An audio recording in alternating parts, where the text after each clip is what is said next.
Boom. Hey, oh, wrong button. I'm back. Hey, everybody. Welcome to BrickVault. My name's Jack, and today we've got every single Series 1 Brickheadz. How many is... Okay, it's 10. It's 10 Brickheadz Series. And by the way, yeah, I'm back. I was gone for a little over 2 weeks. There was a few pre-recorded episodes of me doing some collection videos and stuff, but I was actually out of the studio for like over half a month.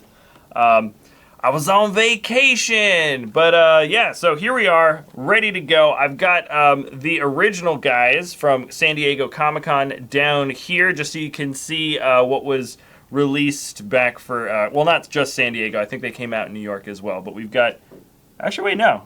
It is just San Diego. They've got the SDCC print here. So anyways, these are the original Brickheadz guys. And we thought that they were actually going to be, sorry, I'm switching back this way. We thought that these guys might be the exact same versions what we got in San Diego, but it turns out that all of these Brickheadz figures are different. Some of the characters are the same, but, you know, Batman, for instance, was like the original Batman, and now we've got, you know, the Lego Batman movie characters instead. So there's a lot to build. I know they're really small. These all just go for like $10 US, and they're, you know, the part count is like 100 or a little under 100, depending on which guy you've got. So, in essence, these are all going to be quick builds, but doing all of them together all at one time is going to be kind of a long live stream, I have a feeling. So, what are people asking? I'm fine. Mike is alive. I'm fine. I'm still here. Yeah, you guys were concerned about like the video that came out today. Like, we just switched videos, guys. That's cool, right? All right, we're good. I'm still here. Actually, Mike picked these up for me. He was the one. I was in the latest. He's the one that bought them. All right. All right. Anyways, cool. All right. Yeah, there's a lot to build, so I want to get into it as quick as possible. Why do I keep hitting the wrong button? All right. So we're gonna move out the San Diego Comic-Con guys, and of course, you might guess I am gonna show all of the Brickheadz figures at the end. That's gonna total 18 heads. And let's start off with, well, Batman. Sorry, I'm going to always be biased to that. Batman pretty much always goes first in my list, so haha, he gets to start.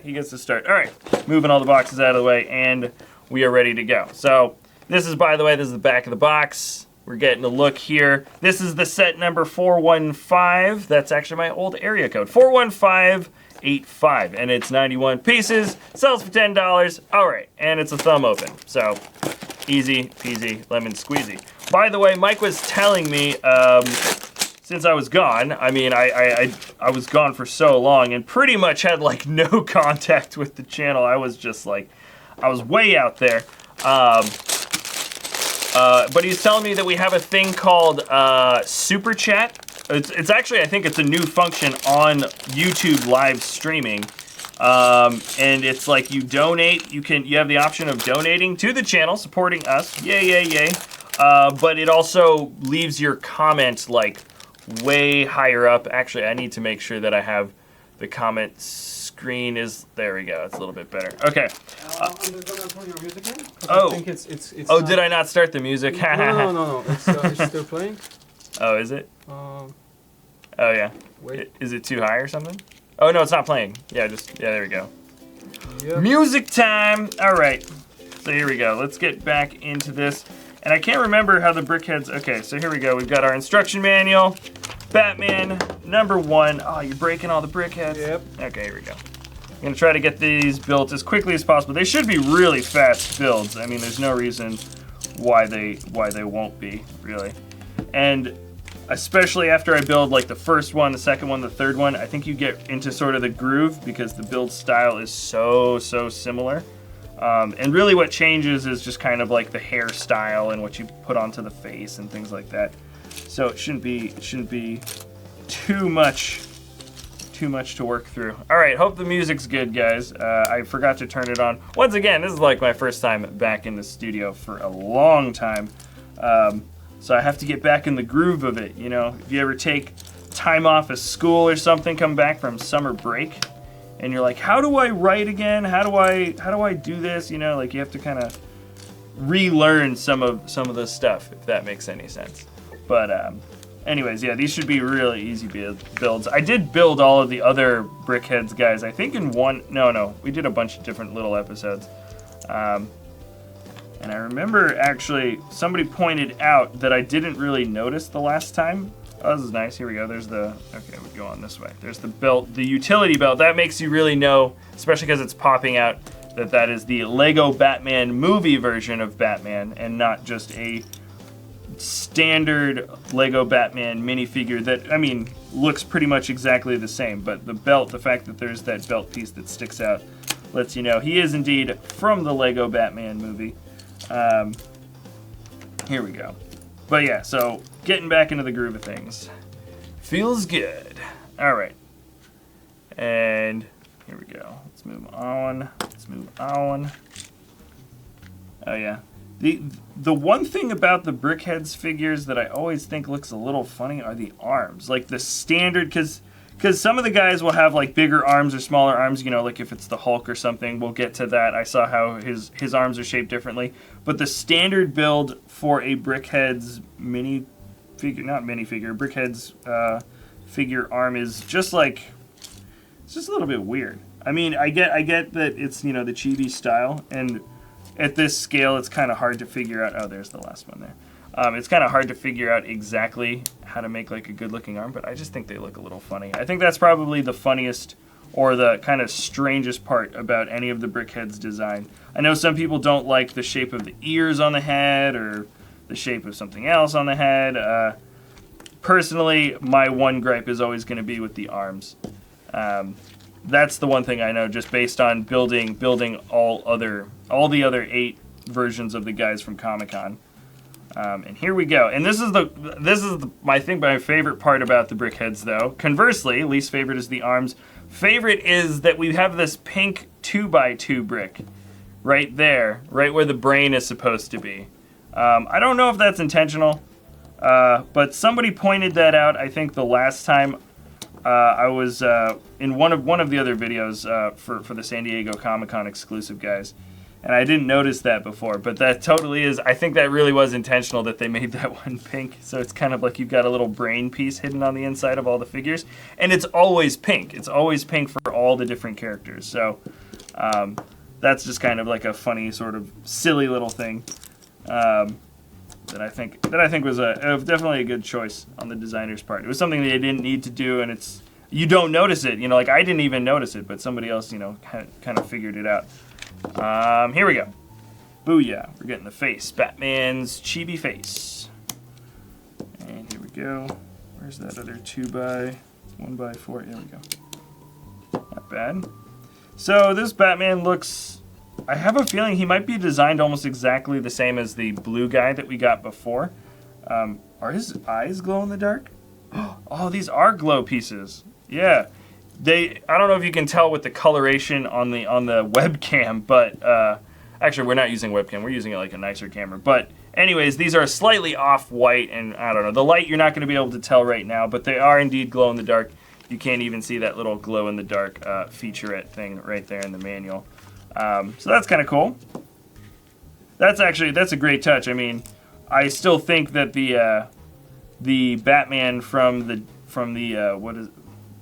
Batman that's from the movie, the armored Batman minifigure that has the glow-in-the-dark head, like that is legit.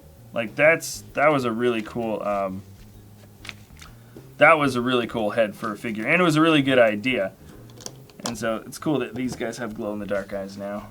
Here we go. Boom, almost done. The first one. Yeah, this is gonna probably be a longer live stream just because there are so many. Here we go. We're making the cape. Yeah, there's so many different guys. 10 guys. Each one is 100 pieces roughly. So assuming I can build at a decent pace, it's still going to be building like roughly 1,000 piece build. But then all the different individual reviews. So it is going to go on for quite a bit, I think. Oh, this is nice. This is a better cape. Oh, this is a better cape than the San Diego one. Because the San Diego one for other Batman, just, here we go. I've got the other Batman here. You can see him. It's, the cape is straight at the bottom. So that's the cape before, and I'll show you what we're making now, which is way better. All right, let's see if I can't build them as quickly as possible. All right. And bam, bam, bam. Let's get these pieces on the road. Yeah, this is definitely a better design for a cape. Is this the whole thing? Yeah, it is. All right. So there it comes in, and it just kind of curves under. I kind of like that. It's not perfectly straight, but it kind of curves under just a little bit. And the build is just, it just feels a lot more solid. Boom. There it is. Okay. Perfect. And here we go. Now he's building up the side ears. What do they have any other special name other than the bat ears? I don't think it is, right? It's just the bat ears. I mean, it's his cowl.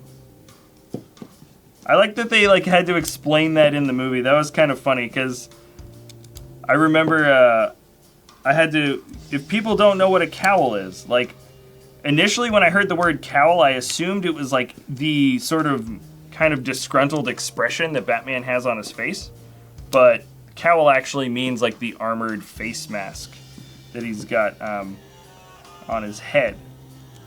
That was actually something that I didn't realize was a thing. But anyways, I think we're just about there. Just got to build up the ears and we're good to go. Okay. Put out the smooth bits, and of course, that makes sense. This piece comes in. And we've got our ears. So the shape of the ears are different from the San Diego Comic-Con. In fact, they changed it up a lot. Wow, they actually, yeah, they changed this guy up, I mean, more than, you know, more than I think was even necessary, honestly. If they just changed up the color scheme a little bit and changed maybe one or two things here and there, but they pretty much made him different as much as they could have.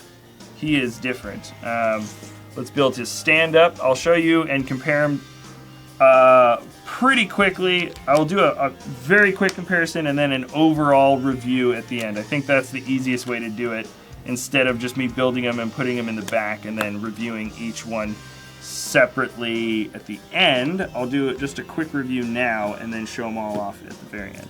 So here he is. And by the way, the stand, all the stands have this print here, and it says 1 for Series 1, which is silly, because they really should have the number on there for the actual Brickhead guy, because all the boxes have numbers. Sorry, all the boxes have numbers. There's 4 for the Joker, and there's 3 for Robin and stuff like that. So it would have been nice if Batman was 1 as in like number 1 for Batman himself, but that's not actually the case, or at least I don't think it is. Yeah, no, this is just the series number. But anyways, here we go. So this is what I just built. This is the $10 guy.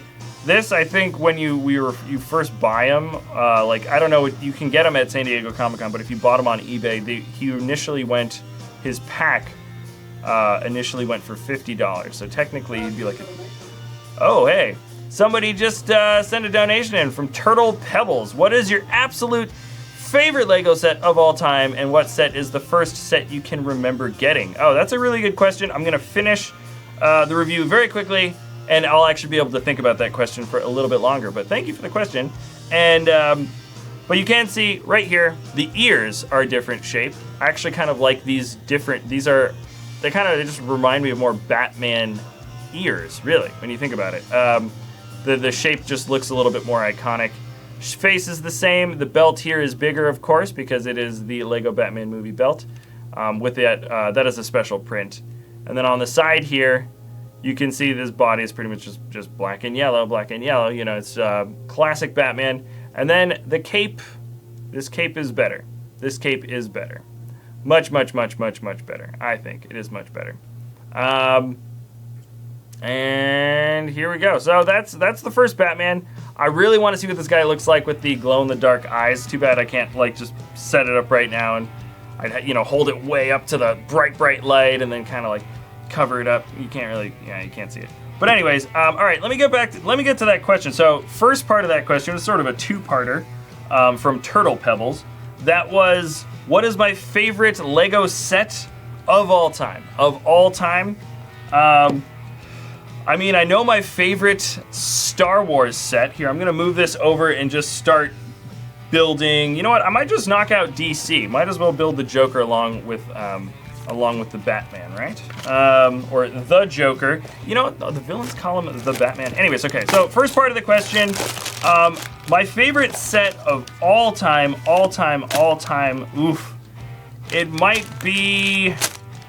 It might be Slave 1, Ultimate Collector Series Slave 1, because that build is awesome, and the Slave 1, I think, is just one of the coolest ships from Star Wars. And Star Wars had so many good ships. So it was like, the set was just a really, really awesome rendition of minifigure scale ship, and it's the Slave 1. I think when that set came out and people were like, that's minifigure scale, it was one of the main sets that really sort of hit home, like, holy guacamole, like, this ship is way bigger than I actually, like, sort of imagined within universe, even though you see it, like on Cloud City and stuff. So I would say Ultimate Collector Series Slave 1 as #1 favorite set. Maybe this year that might change, though, considering the rumors about the Ultimate Collector Series Millennium Falcon coming out for the 40-year anniversary. If that happens, it's like at the end of the year 2017, so long time to actually figure out if that is indeed the case. So that was the first part of the question from Turtle Pebbles, and then the second part of the question is, what is the first Lego set I can remember getting? See, like when I grew up, we had sort of, I think this is a lot of people's stories, but it was, I had 2 older brothers. We had all these toys that we'd, have to share. And we had some family friends that had some kids that were a little bit older than us, but they had sort of outgrown their Lego. And we ended up getting a giant bin of Lego, huge bin. And so what we ended up working on was, so we had this huge thing, and within the bin of Lego, like all big sort of bins that you play with, there were complete sets on the inside. So I remember playing with, like, we had one of those really early pirate ships. It's actually behind me. If I hit this camera, this is one of the original pirate ships that we had when I was like 6 years old, I think, when we got our Lego, or 5 years old or something. So that's really old stuff there. Sorry about that. I'm answering the question for context. I thought that was a little bit easier. So like we had that, and I really like the pirate ships and stuff, but the actual first set that we got, or I think it was technically my brother's set, but of course I just played with it equally, or maybe even just as much or more, was actually, we have that in the studio too, and it's under the city right now, somewhat taken apart, but for the most part it's complete. And that was the really, really, really, really big Ice Planet ship. I don't remember the name of this set. You guys can look it up, or maybe somebody will know the name of it. It's that gigantic, every single space theme would always have sort of that big flagship set, like that huge one. And it was the set that would break apart into like 4 vehicles. So like the front had these 2 pods that would break out, and they had skis, on the bottom, like all the ships. I love the Ice Planet stuff because it was so much fun to scoot the ship around on like a carpeted floor. We had this like really ugly green shag carpet floor, but it was great. Like it felt so good to like slide skis and stuff through the bottom through the carpet. So the Ice Planet ships were really, really fun to play with, and that was the ultimate. I don't even know if we got any. No, we did. We got another Ice Planet set, or 1 or 2 other ones, but that was by far the coolest one. And I can even remember, like, we were always making missile launchers for them. Like I can even remember how we made the missiles, because we made them out of basic parts, and so we were always making different kinds and different colors and stuff. So we're like, oh, so this is a heat-seeking missile, and this one's a cluster bomb missile, and this one's poison gas. Like, I can remember that so vividly. So I would say the giant flagship of the Ice Planet is my favorite set. Sorry, if you just tuned in a little bit later, I was answering somebody's question about favorite set all-time, Ultimate Collector Series Slave 1. And first set I can remember getting was the gigantic Ice Planet flagship set. I don't know, that's not the name of the set, but it's that big old Ice Planet set. So anyways, that was the question. And right now I'm building the Joker, and this is, of course, by the way, let me get the other Joker in. This is the San Diego Comic-Con Joker. Let me put him like kind of in the corner or something. So you can just get an idea of this is classic Joker, and right now I'm building Joker from the Lego Batman movie, which, by the way, I thought he looked really good as a villain. He didn't feel very much like a villain. I don't know. I'm not gonna like do a whole lot of spoiler stuff or anything. In fact, I encourage you not to spoil during the live stream. But yeah, he felt like really like kind of like friendly. Like he was so sensitive. Like Joker was so sensitive in the movie. But you can see the hairstyle for this one, I think, is going to be, because this is classic Joker hairstyle. I really like how they did the original hair. And in fact, I have a feeling that's really going to be a big sort of, I don't know, selling point. Or I think that's one of the best sort of bits of creativity that we get from any of the Brickheads for any of these guys is really the detail comes in sort of the nice, clever way that they create the shape of the head, and especially the shape of the hair. So here we go, we're getting these guys. They pretty much, the Joker has actually 3 pieces with custom printing, which is nice. A little bit more than the average guy. Most of the other guys don't have that. Oh, nice. And so it looks like we're building up some area here, and we're leaving some open spaces on the front of the head, which I think is going to end up getting filled up with something. Filled up with hair. I bet you anything it's gonna be here. Okay, let's get the eyes on. This is the one part you want to make sure you kind of get the little square. There we go. There we go. We got uno, and then we've got the second one, dos. All right. Boom. Feels good to be back in the studio though, and building up. Here we go. Yeah, this is it. You can see all these green pieces. Most of the pieces that make up the Joker are just hair. Which makes sense. I mean, the heads are the biggest part, and wow, look at all that. So many green pieces. I hope I don't mess it up. Here we go. So this is all together. I think it's going to be more than 1,000 pieces building all 10 Brickheads figures for this live stream. That is quite a lot. I have a feeling that this is going to be a pretty successful line. You know, sometimes lines only come out for a very, production teams. They only come out for like a year or two. I mean, Bionicle was only back for what, like 2 or 3 years, and they've already decided to cancel it out because it's just not doing that well. I don't think Brickheads is going to be the same way. I have a feeling that they're just going to keep making them because this is so similar to so many other successful toy lines, like all the chibi style stuff. What's that really popular one that I am blanking on the name? They look really similar to these guys, and they all have the sort of boxy, sort of cartoony heads. This is a very similar style to that, and that's really successful. And so I think Lego is just like, bam! They're just going to be making, like, they're already ready to, like, have, this is Series 1, but this could very well end up being something like Collectible Minifigure Series. And the Collectible Minifigure Series is at, what, like Series 17 or something like that? So this is probably going to be something really similar. This is cool. I like the layered hair that's coming up. It's sticking way out the back. And here we go. I'm building up the side of his head. I'm building everything sort of mirror imaged so you can kind of see how it's going, but hopefully it doesn't slow me down too much, because building the opposite direction in which the manual's telling you to do always kind of makes your brain do like a double take sometimes, you know, when you're putting stuff together. Here we go. And this was some people I was hearing. Ooh, nice! Look at that.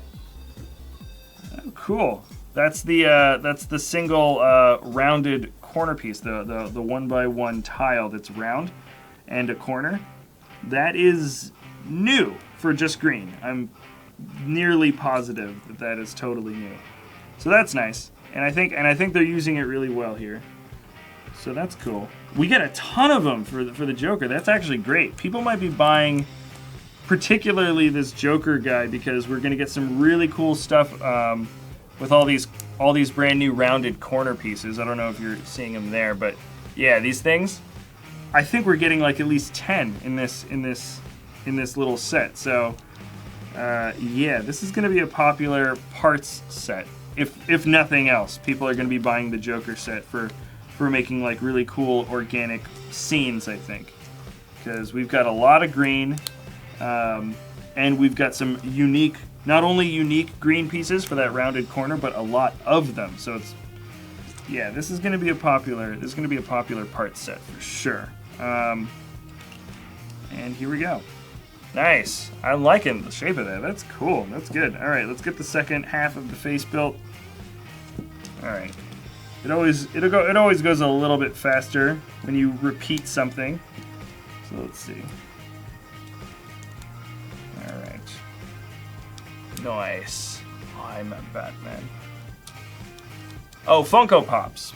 There we go. That's right. Funko Pop. That stuff. I mean, people like to sort of hate on it. It's either you like it or you don't really like it. I don't personally. I don't ever get any of the Funko Pop stuff. But I know how popular it is and how much people do actually end up, liking it. And Funko Pops is one of those things where it's just like, all right, well, I got this guy, maybe I should get this guy, and then, yeah, and that's what gets people so addicted to collecting is just, the list never ends, and so you start building up a little line of them, and then it just goes on from there. And I know there's another tile, oh, okay, the last green tile piece, there we go, I couldn't find it. All right. And let's get this one built up, right up to the top here. Booyah! I always like doing these big hauls, like getting just everything from one series, like every Mighty Micro or every, I don't know, all of one particular kind of little build here. So I'm glad that I'm just gonna build all of these guys at once, and then I'll really just have a good impression on like what I think worked really well and what I think didn't work well. I do like the first Batman that came out. This guy so far, the first new one of these from the San Diego Comic-Con series is better, and the hair here looks so good. Okay, I can't wait to get the top done. I think I just built the sides, so let's get the top done. All right, we got some nice red highlights. And we are building up just a little bit of the green. All right, yeah. He's going to have some sort of offset wacky hair. So the head is a little bit, it's not symmetrical. But I think that is going to work out nicely. Oh, interesting. Okay. How is this thing coming together? All right. Oop, here we go. Yeah, so I know a lot of people are into the Funko Pop stuff. And Lego was super smart to do this. I mean, in fact, if anything, I feel like they could have started probably even further, they could have started longer ago than just really getting into it now, because Funko Pop has been around for a while.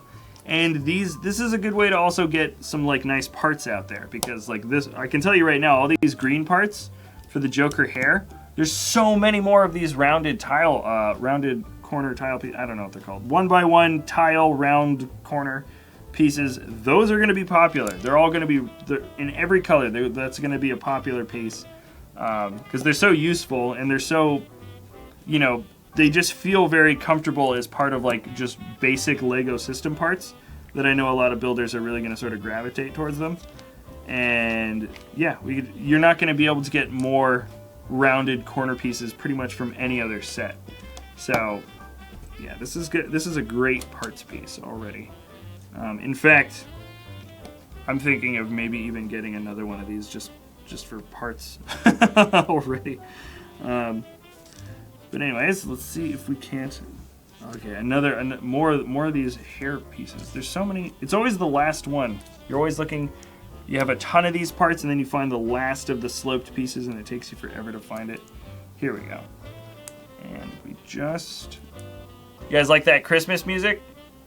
Hold on, that's just so not part of. Let me just skip it. I mean, maybe you like it. Just doesn't feel very seasonal. All right. All right, all right. Let me go back to this. Okay. Boom. Okay.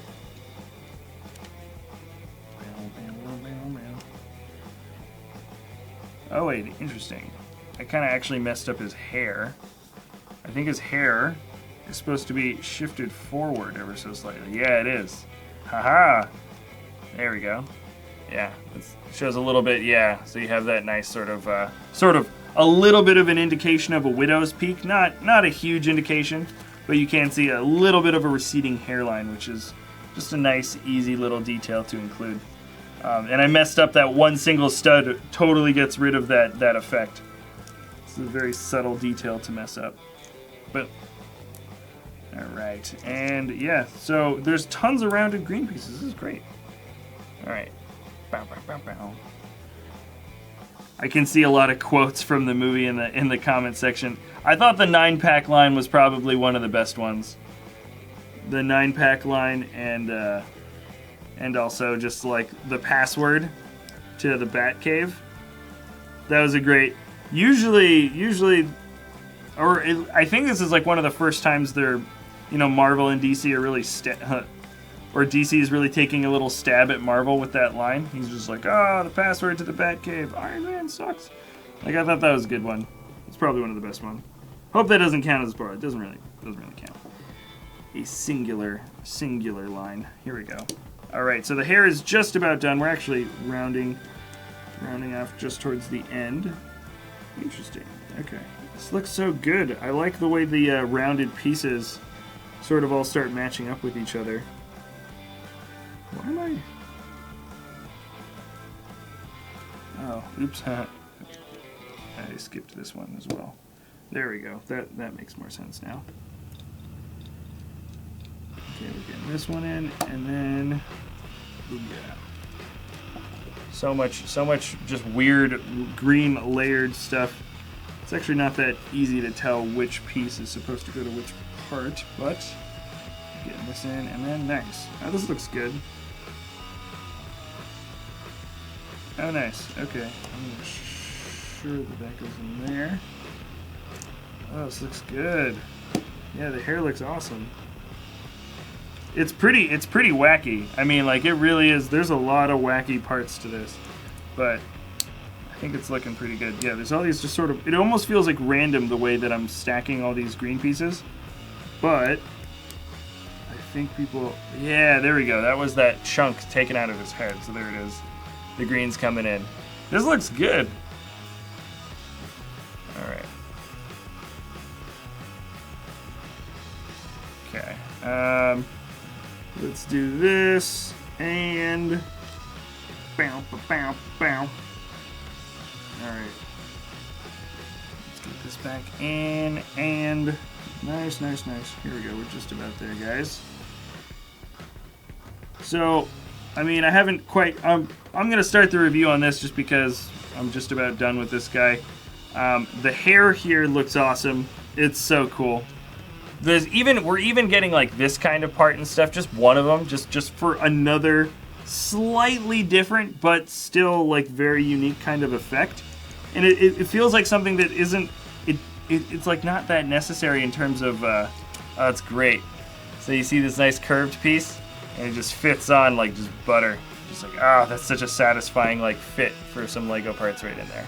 But this is such a creative way to make the hair. It's cooler than this Joker hair. This Joker hair is nice, but it feels a lot simpler. Like this back is like very, I mean, just like look at the back of the head here and the back of the head there. This is a lot simpler. I mean, it's classic Joker hair. Don't get me wrong. They did it well, but this Joker hair is just so much more interesting to look at. And they did such a cool job, man. I'm really liking the way that the hair looks. This is honestly, the set is all about the hair for me. And then the fact that there's so much, there's so many good parts in green to make up everything here. Oh, it fits in so well. Look at that. I think that was everything. Yeah, it was. Okay, so let's get the legs on the stand, and we should be good to go, as they say. So, not bad. Not a bad Joker at all. I think. People want to. What do they want to know? People one, so you ask them who are you building next. Who am I building next? Let's see. I was thinking of knocking out all of the DC guys, so we can see like all 4 of the characters, and so it's a choice between Robin and Batgirl. Boom! I just finished the Joker, by the way. So this is San Diego Comic-Con Joker. He is classic Joker. I do like that flower.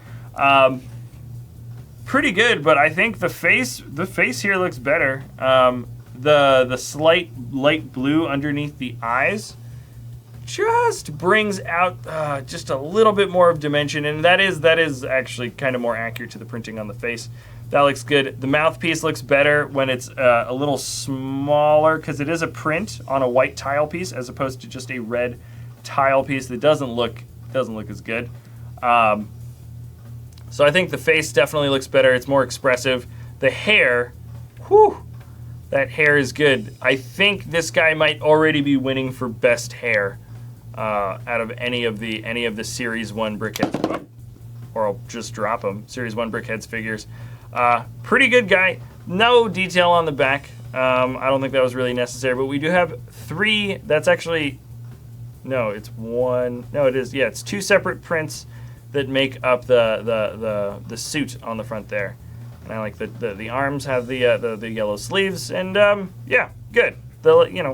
I think this one works really well. People are gonna like this set a lot for all of these rounded tile corner pieces. You can see everything's kind of smoothed around, and it just looks like it just flows. Doesn't it just look like it flows really well right here? Great detailing there. People are gonna get this maybe just for the parts, but I actually think the Joker looks pretty good on his own. And we are finishing off DC first just because I want to be able to have the Joker, Batman, Robin, and Batgirl all together. And eeny, meeny, miny, mo, catch a tiger by the toe. If you always let him go, my mom says to pick the very best one, and you are it. All right, we're doing Robin. Boom. Sorry, I was going to ask you guys, like, which one's next? But, I mean, we got to build all of these guys. It's going to be a long live stream, and I don't want to take up too much time. But Batgirl's coming up after this one, just in case you want to know. And then I'm moving into Marvel, and then Belle and the Beast at the end. I think that'll work. By the way, those are the spare parts. Boom. All right. All right. So let's get Robin going. I know people were kind of a little bit critical on the design for Robin. Some people don't really like the look of the goggles. I haven't... I mean, I can see him from the picture. I feel like it's hard for me to make a judgment too harsh on a build until I actually make it, and it's in front of me, and I'm like touching it and stuff. Much more a tactile person as opposed to visual, if that makes any sense. Here is the manual, and by the way, all of these guys are $10 US. I didn't do the research on them for the UK pound or the euro price. I don't know, but here we go. Let's see if I can't get this guy. I like the colors already. The Robin colors are great. They're just very striking. The red and the green are, of course, on the opposite. Why did I stack both of them on top of each other? I shouldn't have done that. Oh, dang it. Where's my brick separator? Let me just grab. Sorry about that. You know what happens when you stack 2 plate pieces on top of each other? I like to put the 2 brick separators on top of each other like that, and then you squeeze it, and that's what gets them separated. So that's one thing, so you don't destroy your nails or try to use your teeth or something. I actually chipped my tooth trying to get 2 plate pieces apart from each other once. Well, to be fair, the tooth was already chipped, but yeah, that was a really dumb thing on my part. I was like 6. So what can I say? All right, boom, here we go. Doing this, and right, so we're making up the belt now, and here we go. Boom, boom, boom. All right, nice. This is looking good. I like the colors. I already like the colors. All right. Here we go. Yeah, the building here is super, super simple, which is great. Oh, oops, Let's put that in the front. I put the print for the front on the inside, not realizing that was the part. All right, here we go. Let's get a couple of nice little cylinder pieces in here. This is a good build, but I'm already looking at the parts here, and not nearly as cool as the parts we got for the Joker. Of course, not nearly as many. The Joker had way more parts. How many did the Joker have? He had way more. Yeah, how many parts? Yeah, the Joker was 151, so he was basically like 1.5 of like a normal Brickheadz guy because of all those extra pieces. Here we go. And I don't have another Brickheadz Robin. San Diego Comic-Con didn't come out with them, so I can't compare them to an alternate version. This is the only Robin that we get. The Dick Grayson. It's actually pretty cool though. It's pretty good. I like the some of the Brickheadz arms kind of lend themselves better. Like both the Joker and Robin have like kind of like the sleeves. Like he had sleeves rolled up halfway, and Robin has the green gloves and stuff, so you can see he's got bare arms and green gloves. That works really well. It works a lot better than Batman, where he's just a solid color. The arms are a lot more interesting when you can, even though it's subtle, even though it's such a tiny little detail, I think it works a lot better. So let's do this. Shape of the head is always the same. I don't even have to look at the next step. I just know that we're gonna stack them again, but they're going to be offset from each other, just like this. We should be good. Oh wait, I should add, yeah. Here we go. There we go. And let's make the brain stem. Each one of these guys has a brain. That's actually pretty good. Meow, meow, meow. All right, here we go. Whew. Feel that? Oh, there we go. That's a satisfying little push in. It fit like a glove. All right. So far out of what I've built is Batman, Joker, and this is Robin. I think Joker's cooler just because his hair is like, I think he might actually end up being one of the more popular Brickheadz figures to buy just because of his useful parts, and his hair is just awesome. Batman was surprisingly better than I was expecting. I thought he was going to be sort of a repeat of the Batman design that we got from Comic-Con, but they made him very different, like much more different than I initially expected. And it looks like Robin's going to have some good hair too, actually. We're going 2 good hair figures right here. This is looking pretty good. Yeah. He's got a bit of a slicked side there. And then I think he's going to have like kind of a cowlick, or I don't know what you call that in terms of a little bit of a flipped up hairpiece. So yeah, here we go. He's gonna have some brown stuff coming in, and then another brown piece in here. All right. Yeah, there we go. Nice. I like this. I think Robin's face is looking pretty good, and then we're gonna get to that part where he has that the really big oversized goggles. Here we go. That's right. All right, here are the goggles. It's a nice way that they attach. You can put them on here. I actually don't think you're supposed to put this part on first. I think you're supposed to put the yeah, you're supposed to put this on. Bink, like this. Yeah. All right, and then he's got a little black tile. I don't know. I think it looks all right for the chibi style. The goggles pieces, but I think what people didn't like is that it doesn't actually look that accurate to how he's supposed to be in the movie. So yeah, in that sense, I think this style is a little bit.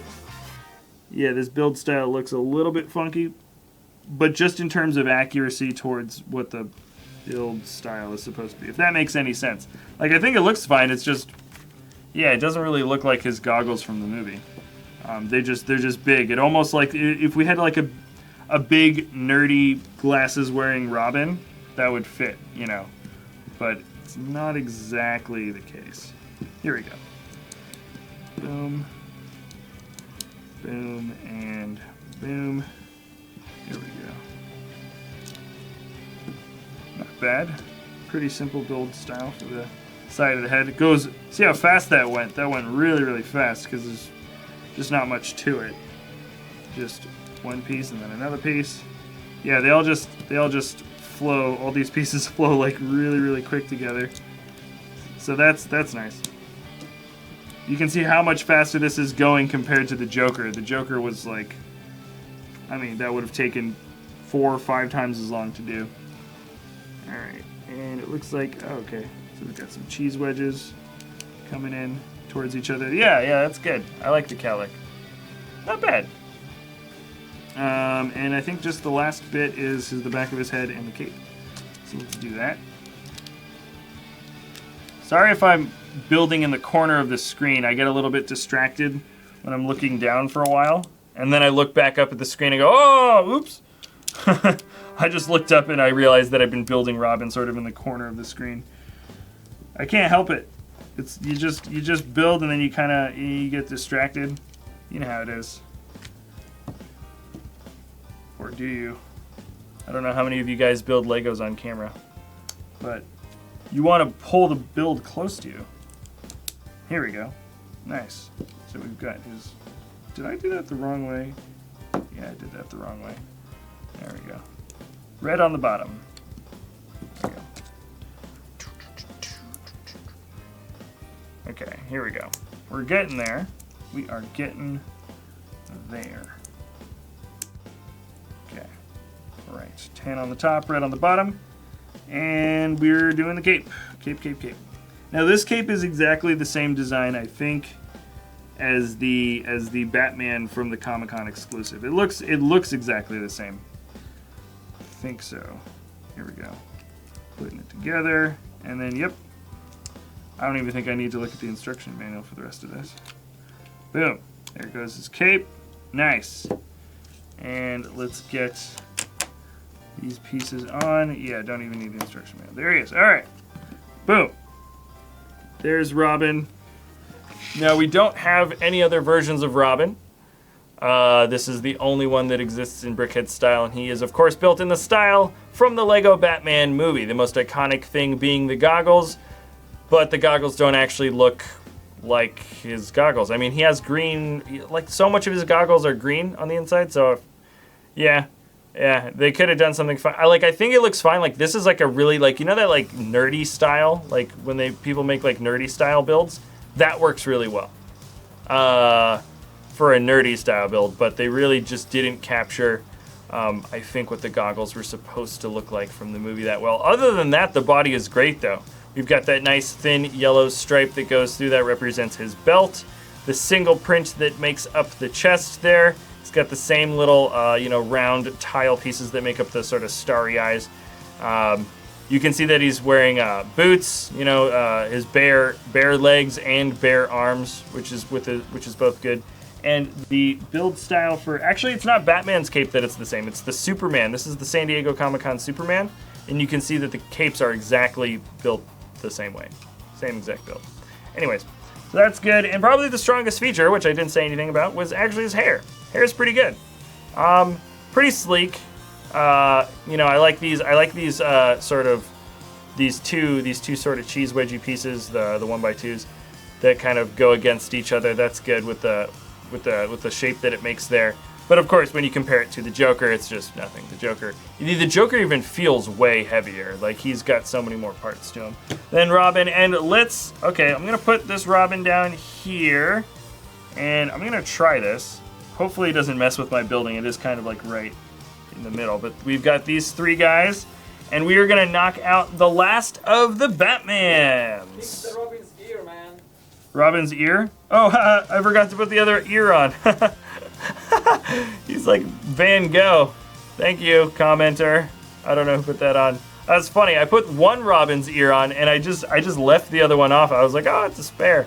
I was going so fast, or I wasn't really going fast. I just got distracted. Anyways, yeah, Robin has 2 ears, in case you didn't, know.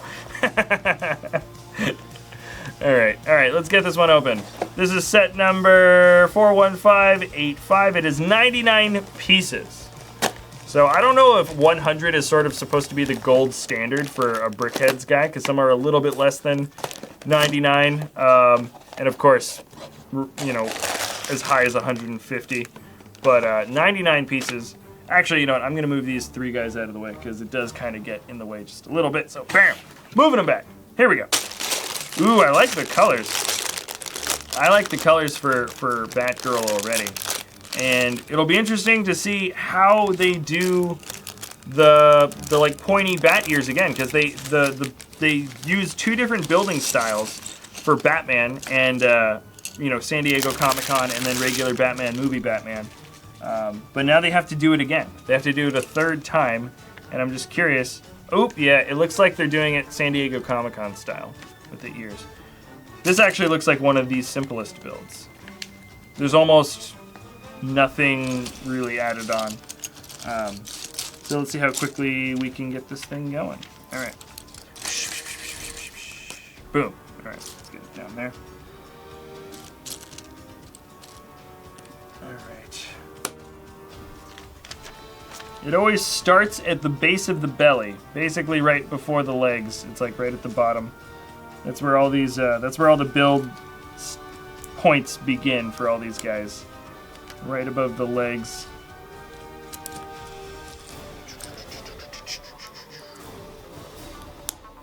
Here we go. And it looks like we're putting these pieces in for the arms. And this is going to attach for the cape.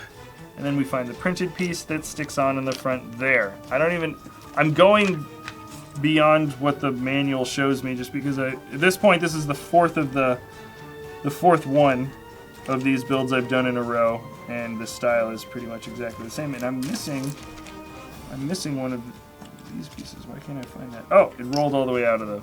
Okay, yeah, it almost rolled off the table. That's why. All right. Now usually, oh, interesting. Oh, I was supposed to actually add. Oh, dang it! Why? I was skipping ahead, and then as soon as I skip ahead, that's when I make another mistake. Ah, I see what I did. Dang it. Dang it. Add another little purple piece. Bring it up just a single plate size so everything is flush on the top, and then I should do that for these guys as well on the back. This is what happens when you get comfortable when you build. You're just like, oh, I understand how the system works, and then of course they change it up ever so slightly. There we go. All right. And now let's get these yellow parts on. So this is going to coincide with the cape piece. Instead of just a single 4x4 plate, we've got these smaller ones, just so you can have that tiny little lip right in the back. All right. Here we go, here we go, here we go. All right. Let's get this on, get this on. Build up the head, and then stack it again. 3 sides, yeah, there we go. All right, all right, all right. Second mistake. Somebody's pointing out, somebody's keeping track of my mistakes. Honestly, second mistake isn't too bad. Second mistake, I'll take that out of what's probably 350 parts built so far. I consider that a good thing. All right, here we go. Then we've got the little brain stem and the brain. Does it slide in? Oh, dang it. Okay, there we go. And it looks pretty flush to me. All right. Let's get another plate on the top. This actually looks like one of the simplest of the builds, though. It really does. All right, let's get here's the Batgirl piece in the front. Yeah, like it's the figure's mostly just boxy right up in the front all the way through. We've got a tile there, and then we've got this piece. And I like this. She's a tanner figure, so they didn't use the light flesh tone. I like this darker one. It's actually good for making like little pieces that look like wooden boards and stuff like that. It's better than the regular light tan. And actually, I need to order more of these parts because we have a construction site in the city that has a lot of light tan particle board pieces that just would look better as a darker color, much better. Here we go. Here we go. We're getting the cowl built up the side. It doesn't look super crazy. I mean, it doesn't. This is exactly how the San Diego Comic-Con Batman is supposed to look, in fact. Let me bring him in here so I'll see. You can see exactly what I mean. This guy, it's not exactly the same. The side paneling for the head looks different, but it looks like the ears are going to be shaped and built the exact same way. So let's find out. Looks like it. Looks like it. Okay, let's build the back of the head first. Looks like they want us to build the rest of the head shape before we get to the ears, which is kind of strange. Okay. And I wonder how the cape's going to look. I didn't even check. They have to do a repeat design for the cape. There's no way. There's no way they're going to make another new cape design. Oh, and they wanted me to add the legs? This is a weird sort of style. Usually the legs come in at the end. I feel like they just made so many of these Brickheadz figs that they just decided to kind of play around with the ordering of the of when you build it and how you build it, just based on each character. There's like, oh, let's put the legs on earlier this time for Batgirl, even though the rest of them are a little bit later. I think they just switch it up. You know, it's funny, and I'm looking at this, I think I totally just skipped the step for the arms, but I'm pretty sure I can just guesstimate. Actually, I'm not going to guess. I can just look at the picture, but I totally skipped that step entirely. There we go. That looks like a correct arm to me. I'm not going to go back in the manual to see the instructions. I'm pretty darn sure that's how you do it. Check the arms. It's something wrong with them. Oh, there. Yeah, no. I just put them on. Yeah. No, there's nothing wrong with the arms. I skipped the step entirely earlier. There we go. And this cape looks like it's the same. Oh, nice. It's the same as the other Lego Batman movie cape, which makes sense that they would make it exactly the same style. And it looks better too. I think if the designers, I feel like you could switch up this Batman cape to look like that. It would look better, because it's supposed to be like that for this original Batman, anyways. Let's see. Got this one coming in, and last little cheese wedge bit. All right, there it is. And let's get it in there. Nice. There we go. Last thing really is we're gonna have both the. Oh, nice. She's got a ponytail. That was something that only just occurred to me right before. I saw the parts for it. I just for some reason didn't click in my head. Yeah, because Batgirl has like that rotating ponytail, which is a great piece for the minifigure. But it just didn't occur to me that we'd be making that for this character. Here we go. Nice. This looks pretty good. Does it rotate around? No, it doesn't look like it will. Actually, it doesn't look. The hair doesn't look as smooth or as organic as the Joker's, unfortunately. Putting it together here, you can kind of see that it's a little bit blocky. Just a little bit. And there. That's it. Okay. Oh, not too bad, though. Actually, I thought it was going to be. There's a little bit of a lip edge there, but not too bad. There's that ponytail. Pretty good. Let's get the ears built, and I can show you all four of these guys. And that'll be really cool. All right. Actually, this is it right here. So let's just get the ear on. Boom. Let's get the next one. Yep, it's exactly how the Comic-Con Batman looks. So boom, there we go. Batgirl's done. This is the old San Diego Comic-Con Batman. I just wanted to show that the ear style is the same, but they did indeed change up the cape and everything. That's pretty good, but let's actually look now. Oh, let me build the stand in 1 second. 1, 2, 3. Okay, stand's done. Boom. All right. Get the spare parts out. Oh, the music died? Yeah, it's weird. I can hear it. Oh, it's here. What? That's. I don't know, it was just... Are people not hearing the music? It's just the end of the song, which is quiet. Oh, let's skip that one. Yeah, it's my old Halloween music. All right, sorry, we're changing around the music. Isn't this perfectly appropriate music? Not appropriated, appropriate music. Here we go. So we've got, yeah, doesn't that sound good? All right, let me get the manual out of the way. These are all 4 of the Brickheadz figures for not just DC, but specifically the Lego Batman movie. So we've got the Joker, which I think wins best one of the set for sure. I mean, this is 99 parts. How much was Robin? Robin was 101 parts. Batman was 91 parts. So 91, 99, 101, 151. This guy has way more pieces, and they're all the same price. So the part to price ratio is literally it's like 1.5 times as good as this. So and also the parts are so good. We have a ton of these rare, not rare, but brand spanking new single 1x1 tile rounded pieces, which are great. They're brand new parts for the system. Not only is it great that we get a bunch of new awesome parts in green, but it looks great. It looks really, really good. They got they use this new part perfectly.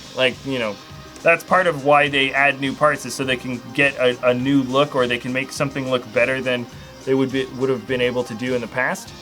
And so they really excelled with Joker. This is Batman. The build style for the ears is different, and I think it's better than the old Batman, or the San Diego Comic-Con Batman.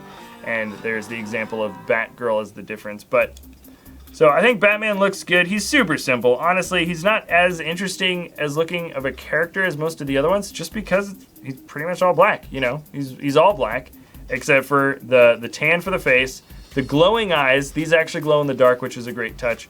But then just the belt and the print is very simple. So he's actually not as cool looking as I think any of the other guys, even though Batman is my favorite. I think Batgirl is more visually interesting. She even has the ponytail that comes out. What's up? Check one of the tiles on the Batgirl stand.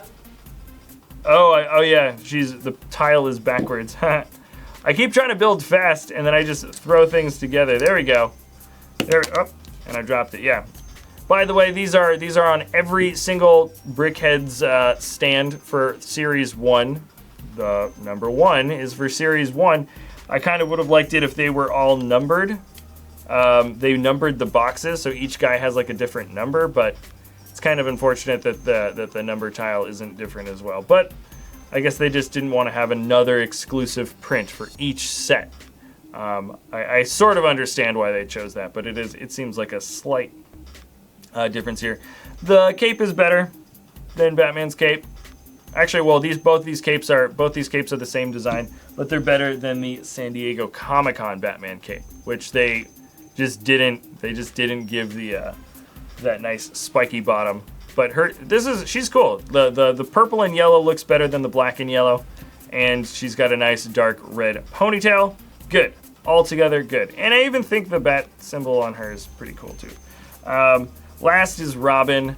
Most were disappointed with Robin because the goggles aren't very good looking. They're not very accurate to what the movie style is, and I agree with that. It doesn't look how it looks in the movie. It works pretty well just for like a nerdy Robin style, but I don't know. Yeah, it's true. This doesn't look that great, but I don't think it actually looks bad.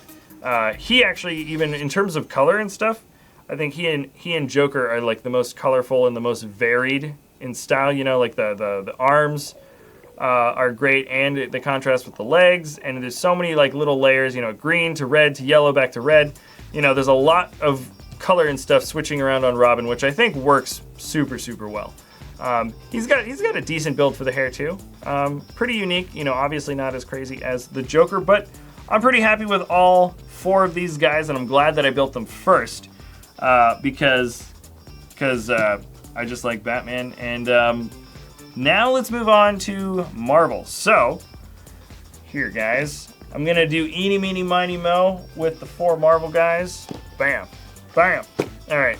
So we've got Iron Man, Widow. It's super weird that this guy is from, I think it's like Age of Ultron, or no, the event. Yeah, this is Age of Ultron Hulk for some reason, and then the rest are like Captain America Civil War. So it's silly that his box is a different color, but all 4 of the Marvel guys. And let's go like this. Ready, set, eeny, meeny, miny, mo. Catch a tiger by the toe. If he hollers, let him go. My mom says to pick the very best one, and you are it. Captain, the captain, goes first. All right, let's do this.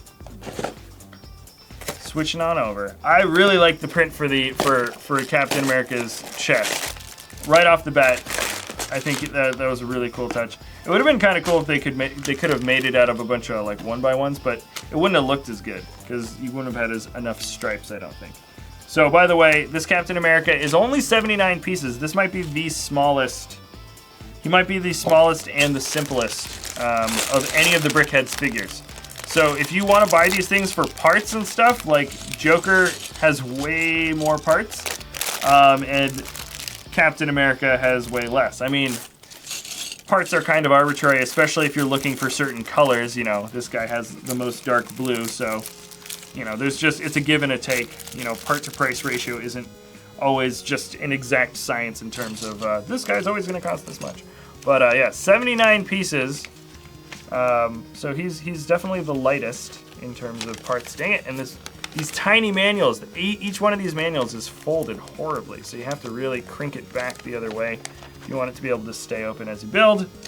Annoying, but that's just what usually happens with smaller sets like that. Let's get this guy on the road. Ooh, okay, I have to make sure not to accidentally put the printed part in the wrong place. All right. Let's find this printed one. Yeah, I like this print a lot. I like this red and white stripe print. I think that looks great.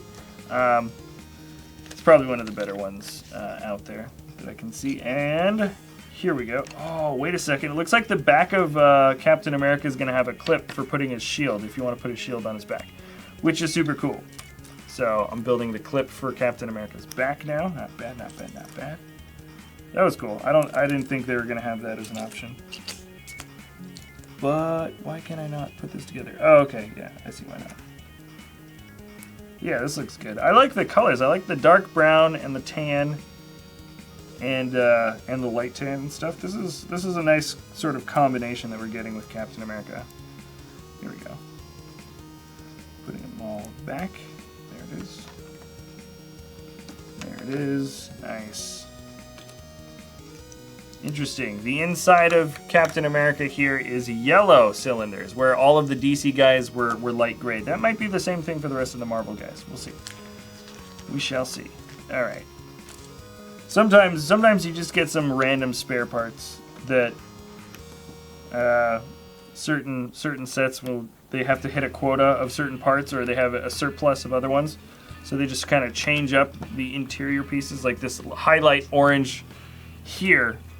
That was not in any of the other ones. We got these in light gray for all the DC guys, but it looks like Marvel's got some different colored interior pieces, which is a super arbitrary thing to point out. But I don't know, if you're looking into these sets for spare parts, it looks like you get a lot more gray pieces for the internal pieces for DC, and so far, at least with Captain America, the internal pieces are highlights with the orange and stuff.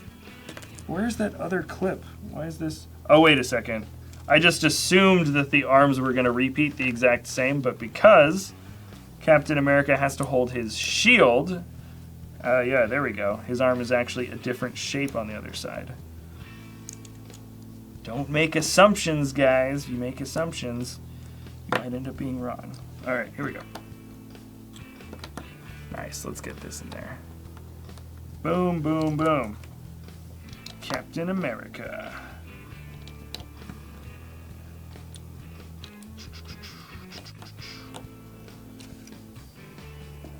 I mean, I kind of do like jumping ahead in a set where you feel confident and then you just build the next step or the next 2 steps before you even turn the page. But then, of course, that always runs the risk of you accidentally messing up. And so this is nice. This confirms my idea that this is indeed the brain piece, because they changed up all the other colors for these parts, for the internals in the other Brickheadz guys, but they kept this pink. right at the top, right where the brain would be, they kept that pink. So it confirms, yeah, that I think this is indeed a brain. That's just a nice, that's like a fun little touch that they include with the Brickheadz. And in case you guys are tuning in right now, I do like to repeat this every now and then. We have these are $10 sets for the States. There are 10 in total, 4 for DC, which are all the Lego Batman movie characters, 4 for Marvel, which are pretty much the Avengers. One is Age of Ultron, and then we've got the Captain America, Iron Man, and Black Widow, which are supposed to be based on the whatchamacallit from the Civil War movie. They're all essentially just the same characters, though, that appear in all the movies. And the parts actually vary a lot. This is interesting. Oh, that shows his chin strap. That's great. I like that. The dark tan that goes right underneath the light tan. Super, super tiny detail to include, but that definitely is the strap for his mask / helmet. That's a great detail that they included there. I wouldn't have noticed if they hadn't included it, but they did, and it looks so much better. So anyways, 4 for Marvel, 4 for DC, and then 2 for Disney. And when we get to the Disney ones, I will show you on the back of the box the next guys that are going to be coming out for Brickheadz, because there are pictures of those Brickheadz guys for the next season. So at the very end, I mean, some of you guys, if you just check online right now, you can see which Brickheadz are coming out. But I'll show you at the end of this video, or just when I get to the Disney guys on the box, the new guys that are going to be coming out. And let's not forget the ear. I forgot Robin's ear.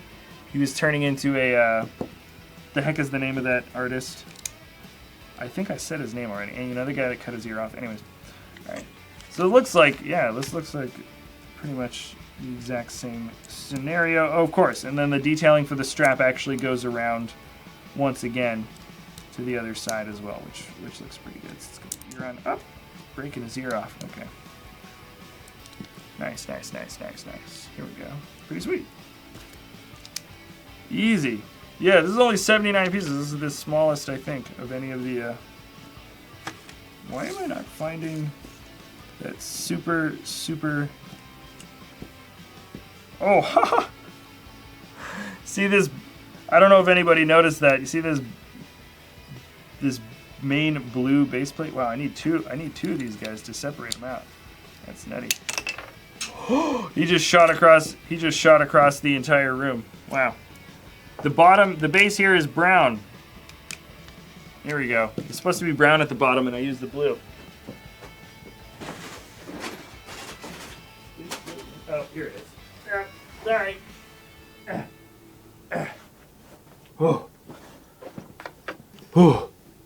Okay. Sorry about that, guys. I accidentally shot this all the way across the studio room. Let's get back. All right, there we go. There we go. The back of his head needs to be dark blue instead of dark brown. That was stupid. Okay. There we go. Let's get the back of his head on. Boom, boom, boom. All right, and let's get his tiny little legs on. He's got little black shoes, or black at the bottom of his shoes, but blue legs. And there it is. Let's just get him built up. Yeah, of course. All right. Where did that tile piece go? Oh, there it is. It's underneath the keyboard. I'm losing these parts like crazy, guys. All right. And that's it. So this Iron Man is done. He is, of course, made to look like Iron Man from the movies. This is not Iron Man from the comic books. And this is great. So here we go. He's got Iron Man. He can hold his shield actually in all three, in 3 places. So you can hold the shield on one side like this. Not bad, not bad. Pretty good. I like this detailing. And then he can hold his shield in front of him, sort of like protection. I think that's a little bit better for display. It totally is better for display. It covers just a little bit of the printing here. By the way, here's a better look at that printing. Really good stuff going on for the stripes. and there is reflective detailing for not only the star, but also the straps here. And this is great. I really like just the whole dimension here, where the straps actually match up a little bit with that dark brown, and then it's covered up with this this dark tan, and that is actual chin strap. So it's a little bit of a dimension there, and then you can see the dark tan behind the flesh, and that all matches up along underneath the helmet, and even the strap goes on underneath the ear. Lot of good detailing, really simple stuff. I mean, he's 79 pieces, but they did a great job just kind of distributing all the colors. And by the way, yeah, here's the this is the last place where the shield can fit on. Yeah, because he straps the shield on. It doesn't look that good, but it's great that they added it. I mean, I don't see where else they could have put it. It's not bad. So I think Captain America, despite the fact that he is the smallest, I mean, it's like, what are you going to do? Not do a Captain America Brickheadz fig? Of course you're going to make him, and I think they made him very well. So, yeah, there's the print. Once again, Series 1, all the same print. There he is. Not bad. Not a bad Captain. He has 4 spare parts, nothing much. And let's move on. I'm going to eeny, meeny, miny, mo. Once again, booyah. Okay. I know everybody's going to be like, Iron Man, Iron Man. Honestly, I think the Hulk looks really cool. But anyways, eeny, meeny, miny, mo, catch a tiger by the toe. If he hollers, let him go. My mom says to pick the very best one, and you are it. Wow. Black Widow really had a good chance of getting chosen for that, because I was hitting her twice as much, you know, with the fingers. Anyways, looks like Iron Man's getting chosen. Boom. Here we go. Here we go. Here we go. Here we go. By the way, this is set number 41590 and has 96 parts. So I'm just gonna say 100 is average. I don't know. Let's just say 100 is average. And so he's 4 pieces less than average. He's basically your average size set for a Brickheadz figure. And so, I don't know. I don't know if I showed you the box art before, but this is the box art on the back. Nothing much. This is the box art on the front. Okay, I'm moving. Moving on. Let's get this thing going. All right.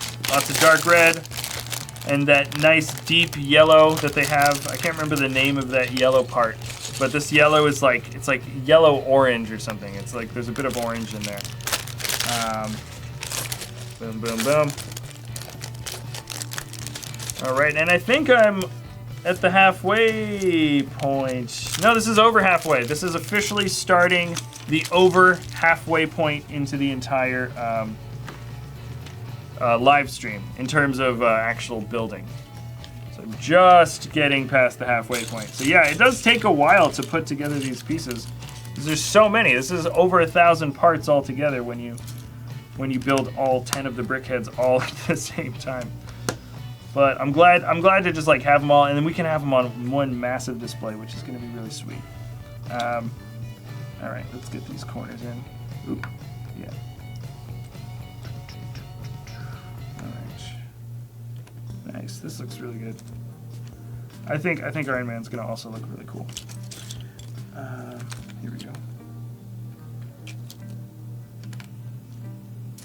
Ooh, we got this nice sort of calming, trancey music now. All right. Oh yeah, interesting. So these cylinder pieces are lime green. Interesting. So we get a few more fun, different colored internal pieces for the Marvel sets instead of DC. I'm assuming that it's the same kind of random spare part colors that we get every single time, so that'll always be lime green for Iron Man, and it'll always be sort of bright orange and stuff for Captain America. But all these internal parts for the Batman guys, they're all gray. Of course, not including this pink one, but that's the brain. So that's kind of interesting. It's kind of an odd...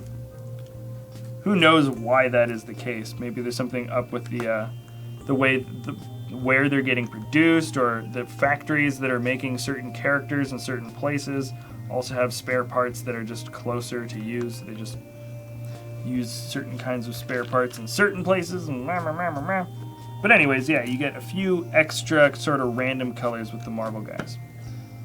for no reason. All right, let's get this thing in. Boom. Let's get this thing in. Bang. Let's get this thing in. Boom. All right. Nice, and here are the printed parts. So one is the smaller piece. It actually looks like it sticks out just a little bit. I like that. I like the effect that it has there. And then this is the nice print that shows the, ooh, that's good too, yeah. Nice and reflective. I'll show it a little bit better, but they just stick out just a little bit. Just on the lip. It's a nice little dimension, but it looks good. There we go. Okay, let's build his arms up. His arms have one extra, slightly more beefy looking piece to it. Yeah, we used this little cheese wedge piece instead of a tile. It makes it look like he's got a little bit of shoulder armor, just the tiniest indication of extra shoulder armor. Okay, let's get the other cheese wedge piece on there. Booyah. Boom. And his head. Here we go. See how quick I can get this thing going.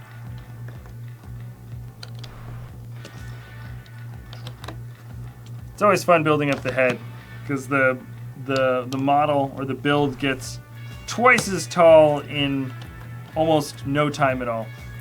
There it is. The whole thing just got twice as actually more than twice as tall. All right, here we go. It's orange, red, and then pink. I haven't even looked at the manual yet. Yep, orange, red, pink. What'd I say? All right, let's get the brain in. Boom, done. Let's get the next top of the head. This guy's going really fast too.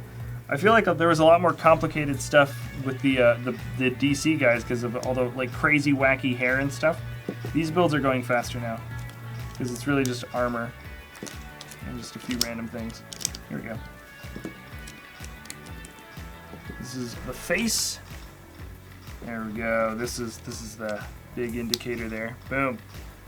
It's actually really similar to how we did the previous Ironman. In fact, pretty much the only things that change about I'll show you here. I'll leave San Diego Comic-Con Ironman right there, and you can see exactly what I'm talking about. They're almost exactly the same except for the color combination. In fact, they might be exactly the same. Hold on, I won't confirm that until the very end. They did a good job breaking up the different kinds of Batmans and stuff. I was really happy with that. It looks like Iron Man might be like straight up the same, just different colored. Let's see. Alright, we got this piece on. Oh wow, there's so many little parts in this one.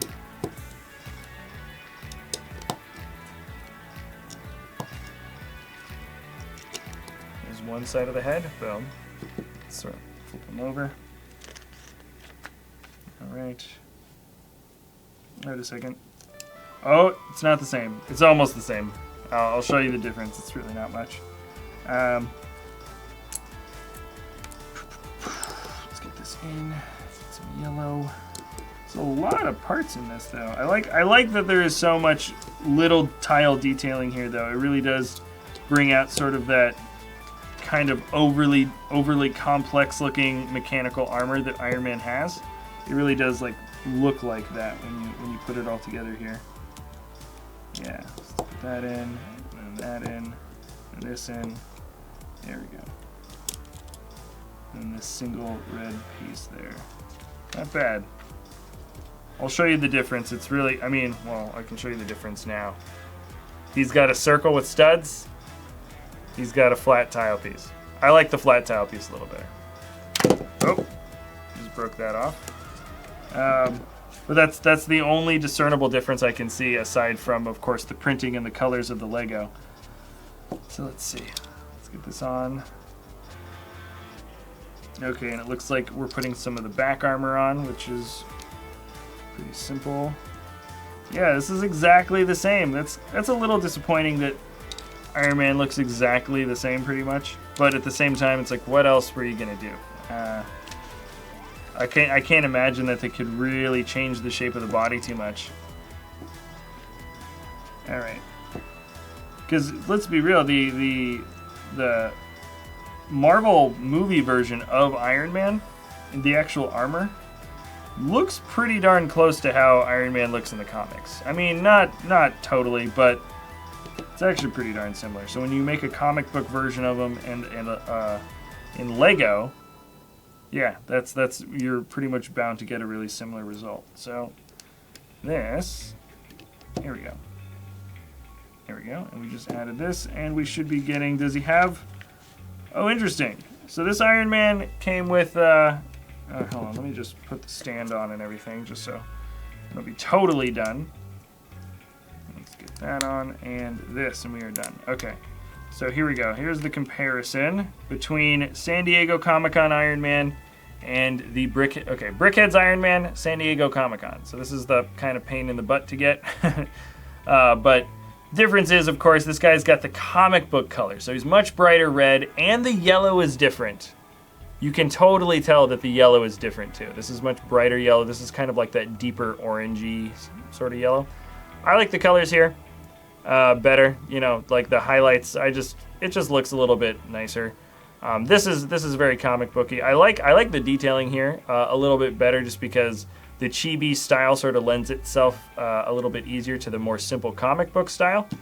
But this looks good too. I mean, like, look at that.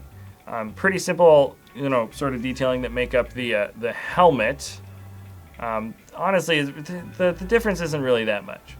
It really just depends on what you like about the different Iron Mans. The bodies themselves, though, are all exactly the same. Look at the back. Exactly this.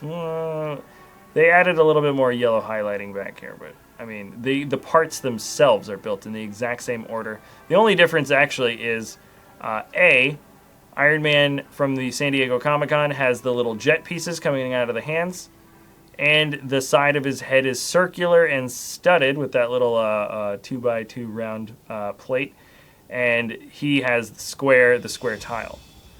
That's the difference. That's it. So, oh wait, and the front of the legs is, they use a tile piece. They used a not tile piece, a 1x1 tile and a not 1x1 tile, and also he has a little bit of jet on the bottom of his feet there. But that's it. So I think this Iron Man looks good. I think they got him right both. But yeah, hardly a difference between either one. They did a much better job changing up the shape of the Batmans and stuff, I thought. That's just my opinion. And what else? So we did Captain America, and we did Iron Man. And of course, we've got the other two now. So let's start. Eeny, meeny, miny, moe. Catch a tiger by the toe. If he hollers, let him go. My mom says to pick the very best one, and you are it. All right. It looks like Hulk is waiting to the end, which is fine with me. I'm looking forward to doing Hulk. He's got different arms, but anyways, let's get this Black Widow. She's got, looks like, ooh, she might be the second biggest. So the Joker was like 151 pieces, $10, lots of cool parts. Black Widow, she's got crazy hair, so guess what? She's 143 parts. So she is the second biggest, and for part to price ratio, she's the second best deal. Bam. Boom. All right. We just knocked it out, and we get this nice dark orange. People are liking this color. This color is like really, you're seeing it pop up a lot more, and I think it really lends itself just well to a lot of things, because it can be wood, it can be rust, it can, you can make a lot of cool things out of it, and people are using it for spaceships, whatever. So there's a lot of this dark orange in these sets, and the part to price ratio is incredibly good. 143 pieces for $9.99, at least in the States. That is pretty good. Bam, bam. All right, don't worry, guys. I know some people wanted the Hulk. I do want the Hulk. This shouldn't take too long. Remember, these are all small builds, so it's like, you know, the time that it actually takes to get from one place. Ooh, the manual even feels thicker. Yeah, it really does. There's definitely more steps in this one than the average. I like that build for the belt. Anyways, okay. Let's get this going. Ooh, and it's not built. It's, whoa, that's so funny. The first step isn't the same thing as the first step for all of the other Brickheads that I've built, including San Diego Comic-Con. This is the very first one where we start off not with a 4x4 plate, but we've got something else. I think this is so we can make such an intricate looking belt for Black Widow. Pretty sure that's why we're doing it this way. Yeah. It's hardly a difference, but it is different. So that is kind of nice. Anyways, let's see if we can't knock this out. I think this is Black Widow's back here.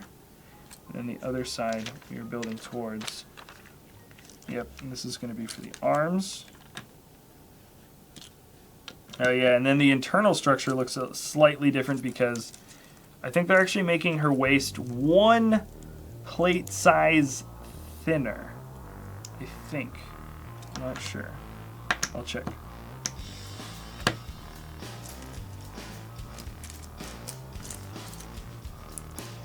Interesting. Yeah, I think it is one plate size thinner. Well, it's because it's two at the bottom. Interesting. All right. All right, and now we're going to have some very slightly more complex building that make up the torso compared to the average person or the average Brickheadz fig. Let's build it up this way, and then we should have... Ooh, we've got a tall printed piece. Where is that? I know it's in here. Ooh, oh, no. Let's flip all these over. Oh, this is it. It was darker gray. Okay. Nice. That looks pretty good.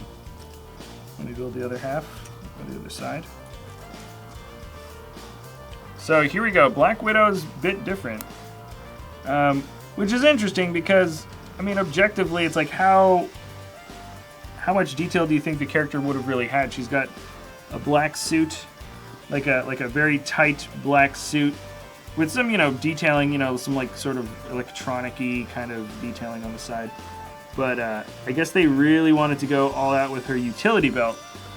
But it's like if you compare Black Panther, he's like the simplest of the guys, and Black Widow I thought would be sort of on the same realm, but they're actually doing a bit of extra sort of building that make up not just her hair, but like for the rest of her body. So let's get this thing knocked out. Interesting.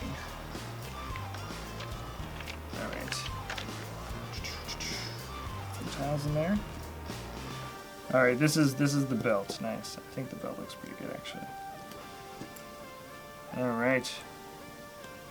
Nice. I think that's a Mixel's piece, or at least it came out initially Mixel's. Let's match that up a little better. There we go.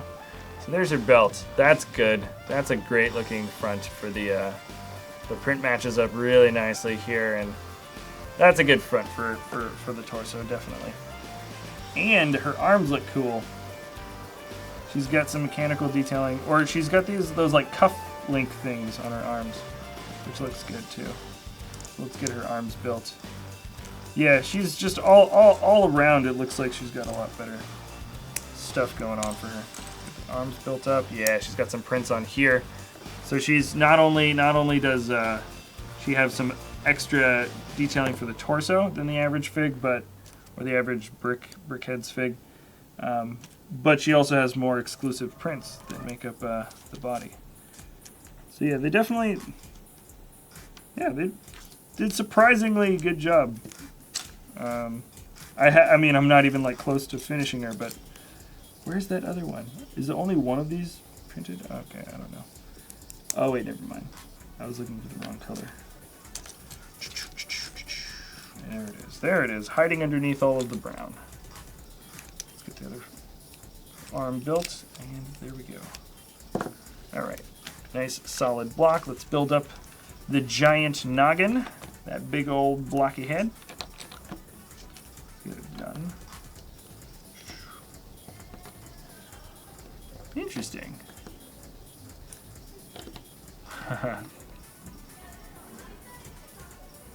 Here we go. Whoop! And then I guess at the end I'll show off all of them, all the Comic-Con guys. There's 18 Brickheads now.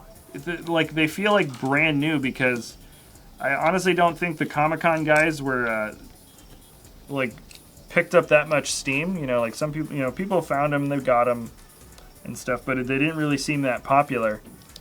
And all of a sudden, Comic-Con plus Brickheadz Series 1, and there's already 18 different versions of these guys made for Lego, which is a lot. That's not a little bit. That's like a whole big minifigure collectible series.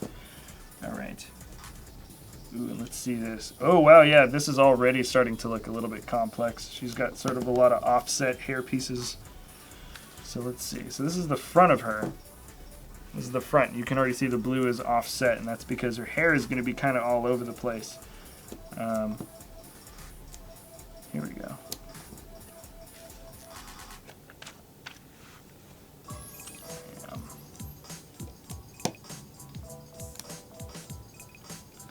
Nice. This is looking sweet.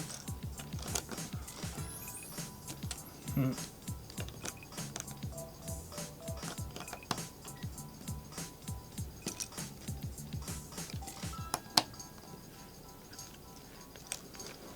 guys seeing that? I think that actually works really, really well. I thought it was going to be offset a little bit more, but it actually seems to be working really well.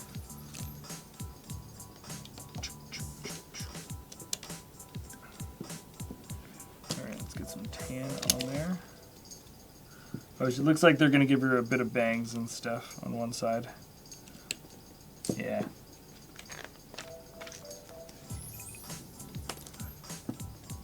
Yeah, this looks good.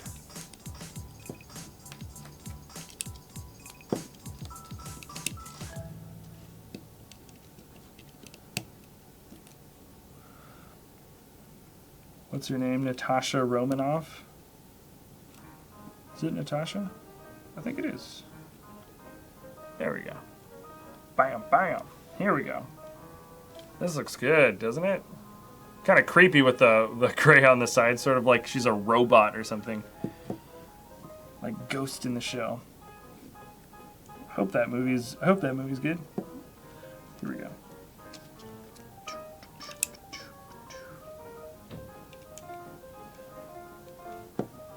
Alright.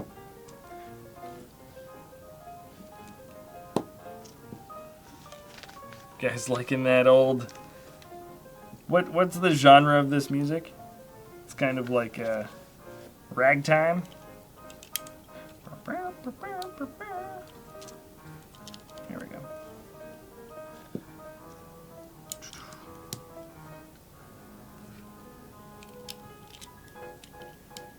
Oh, I like the way that this all kind of staggers downwards.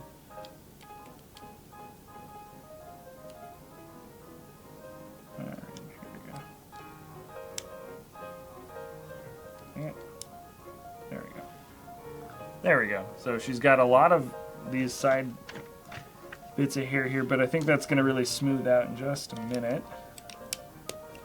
Yeah, it will. There we go.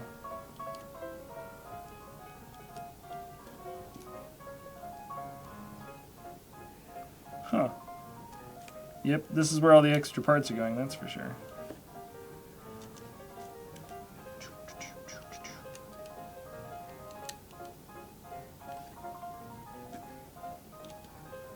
Nice. Now, so far, I don't know what your guys' favorite build of this is. This might be, I don't know if Black Widow is going to end up being my favorite from this entire series. Joker's doing really good. And I honestly thought they did a great job with Captain America, even though his whatchamacallit, his part to price ratio isn't the best. So I know he's, from a certain standpoint, people are going to be a little bit like standoffish about maybe getting him, but I think they built him really, really well. So I don't know. I might want to say Captain America might be my favorite so far. But yeah, either Captain America or Joker. That's where I'm at right now. But I still have, like, I'm still only just over halfway. I still have quite a few guys to build. Oh, there's so many pieces. Okay, Wow, look at all that. Ah! See that the hair just popped right off, or the piece, because it's so. Ah! There we go. Oh boy! Oh boy! Oh boy! There we go! There we go! There we go! There we go!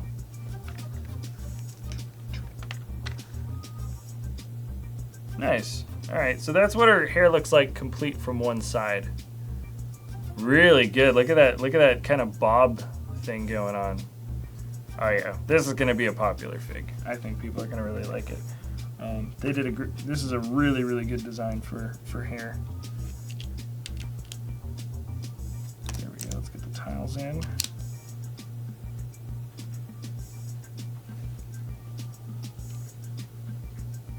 Oh wait a second. These. Sorry. This is the back of her head. I put the wrong tiles on, guys. I'm sorry. All right. Yeah, this is gonna go in the back. I honestly think this Brickheadz fig has better hair than the Joker. I'm gonna go there and say it. Black Widow has better hair than the Joker. I don't know exactly what that means, but I'm pretty sure that's true. It just looks, I mean, the shapes, like look at these shapes that make up the back of the head. You know that's gonna get rounded off again. That's really, really clever. Here we go. Boom, boom.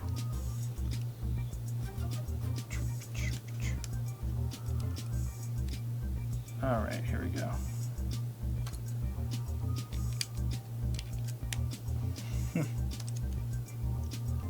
And nice, okay. It's really simple that makes up the back of the hair there, but I think it looks so good. This really does look good. All right, yeah, and then now we're building the really complex second side of Natasha's hair. It might look a little bit different because it is parted differently on the top, but it might actually look the same. Let's find out. Let's find out.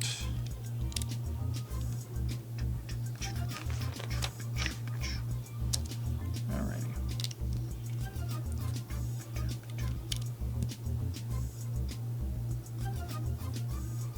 Alrighty. Yeah, this actually is, yeah, I think it is the same.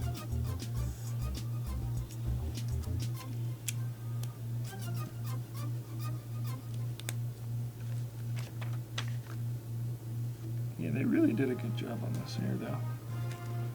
It does, even though they didn't use any of the 1x1 round tile corner pieces, like the Joker is full of those pieces, which look great. I don't think this was like really necessary for them to use. Nice. Yeah, this looks so good.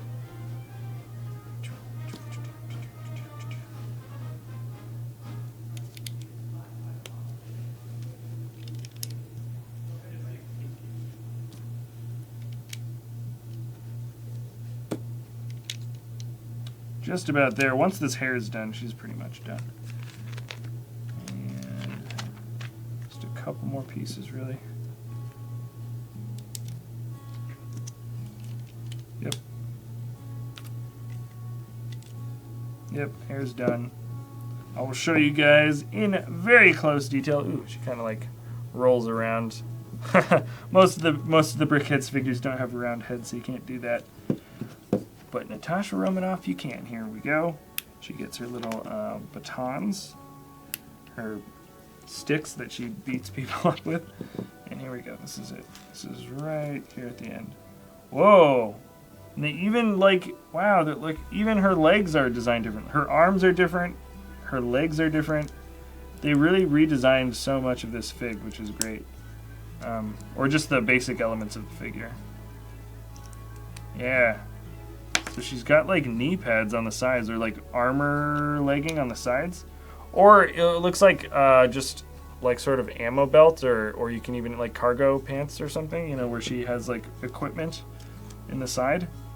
Everything, yeah, they really, because Black Widow is not like really my favorite character, but it's undeniably one of the best built figures out of the series. That's for sure.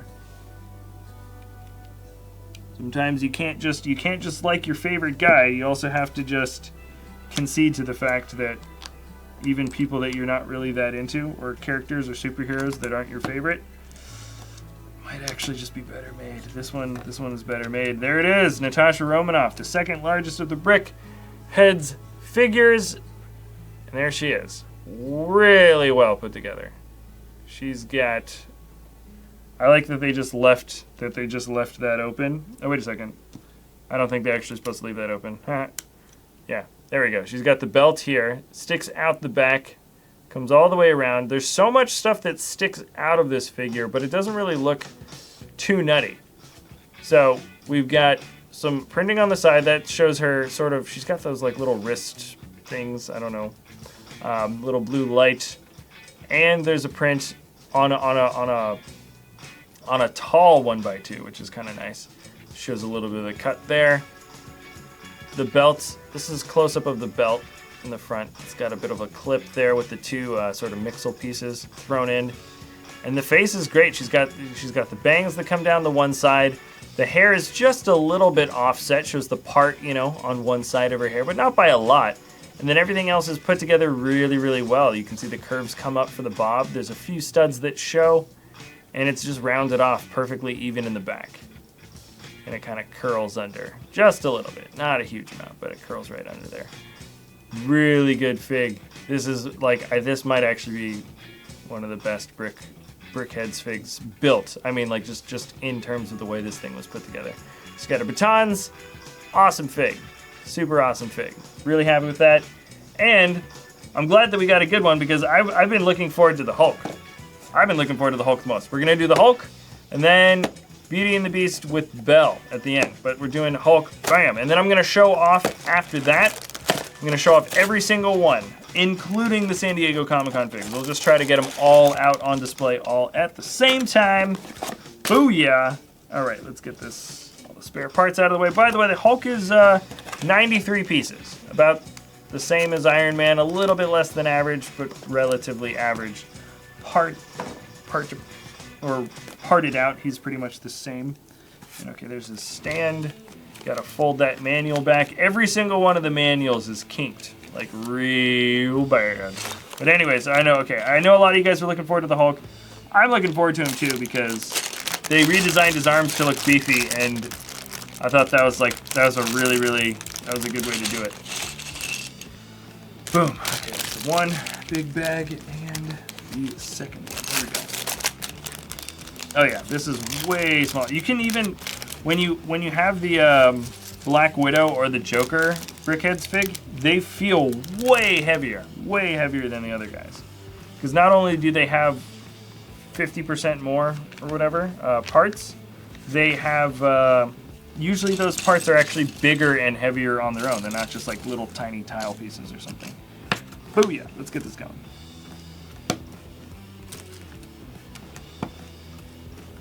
Yeah, I don't think there's going to be a ton of custom printing for this guy. Oh, dang it. I put the pec muscle on his back on accident. Let's get the chest matched up properly. Actually, it'd be good if they had printing for his back. That actually would be something that would be nice. They didn't include printing for Hulk's back, unfortunately.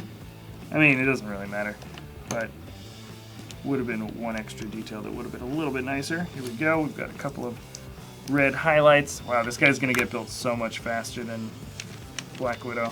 Holy guacamole, yeah. They redesigned just about every aspect of Black Widow, but Hulk, the only change really is going to be for his arms. Huh. I think these are supposed to indicate like his trap muscles coming up. Let me confirm that. Here we go.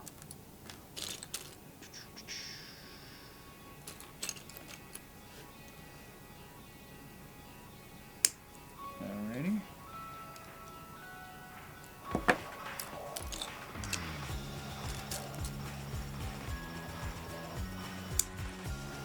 Yeah, his arms. Ooh, this is the only guy that's gonna have posable arms, I think. The only one. That's kind of cool. Here we go.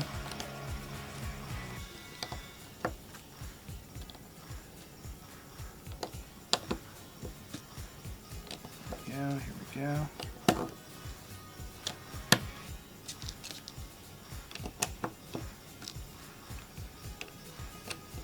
Nice. Oh, interesting. Now, the box art for the Hulk was different than the other 3 Marvel box art bits. And they also switched the highlighted pieces instead of bright orange. They're back to regular light bluish gray, just like the DC figures. I don't know if that has anything to do with the box distribution or whatnot, but the internal parts are just a little bit different than what we got from Captain America, Black Widow, and Iron Man. So, I don't know why, but that's it. And here we go. So, Hulk has got a lot of cheese wedge pieces for his hair, which actually totally makes sense, because it's pretty much exactly how his hair is. It's all just kind of, it's a little bit matted, but kind of like ruffled up and stuff. Here we go. Let's see if I can't. Interesting. Okay. Yeah, his hair is all cheese wedgy. I think I just got it. Oop. He's got a green face. Probably don't want to put a black piece on his face. I think it's green. That would be a terrible mistake for the Hulk. Here we go. Now he's got a bigger brow. And I think that's a good idea. I don't know if it looks that great. Actually, no, I think it looks alright. Yeah, it looks alright. Yeah, let me put it on and really see. There's 1 and 2. Yeah, so the Hulk is like super muscly, and you know, he's got that big head. Yeah, I think that actually looks pretty good. I don't know. What do you guys think? Not bad. I think it's pretty good. I think they did a good job with that. Alright, let's build the side of his head now. This should all be super simple. For some reason, we're waiting on the arms. I think maybe because the arms would be breaking off if I was building them up right now. Oh, see that? Just flew right out.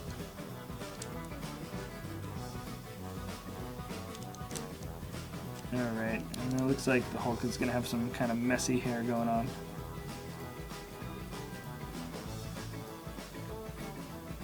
Alright. Yep, a lot of little pieces. There we go. Yeah, they're all 1 by 1. Let's look at that.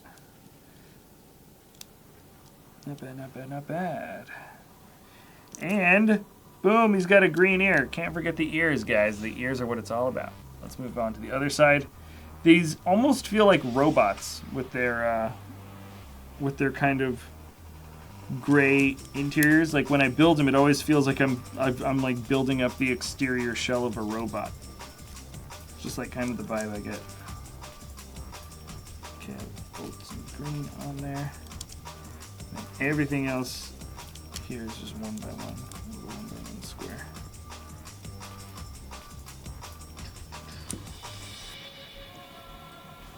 Here we go. Just the last couple parts. Ready, set, Hulk. Alright. Get to the back of the head, just so I can get to the arms. The main thing I was looking forward to is building the arms for this guy. You know what I mean?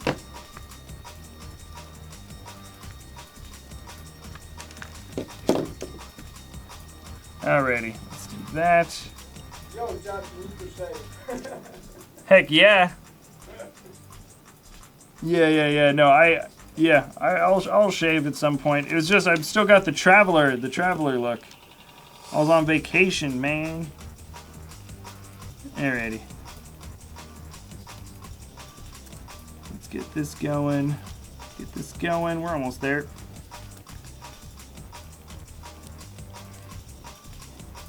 Alrighty, let's get this going through. Nice. We're nearly there now.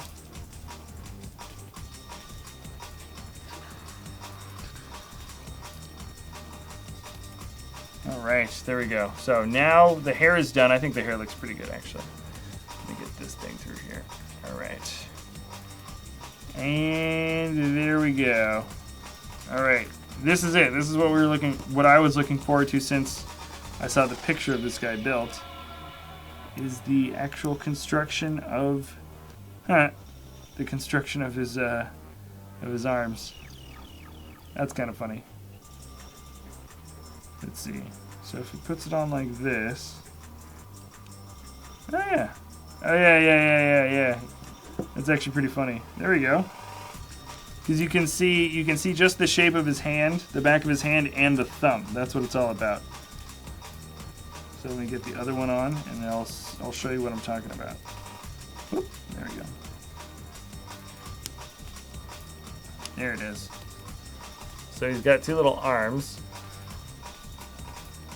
I think that actually looks really good. You show really close up, you can see he's got the wedge pieces show just like a fist or like a closed hand, or you can definitely tell to indicate that that's like his thumb kind of coming in. That actually looks really good. I think it looks good. Here we go. Let's get the legs built and put them on a stand and then show them off totally complete. Yeah, he's pretty much Dunzo McFunzo right now. Alrighty. Let's get the stand built. And that's it. Ready, set, finish. Oh, wait a second. I forgot his ear again. I don't know if anybody noticed that, but yeah, there it is.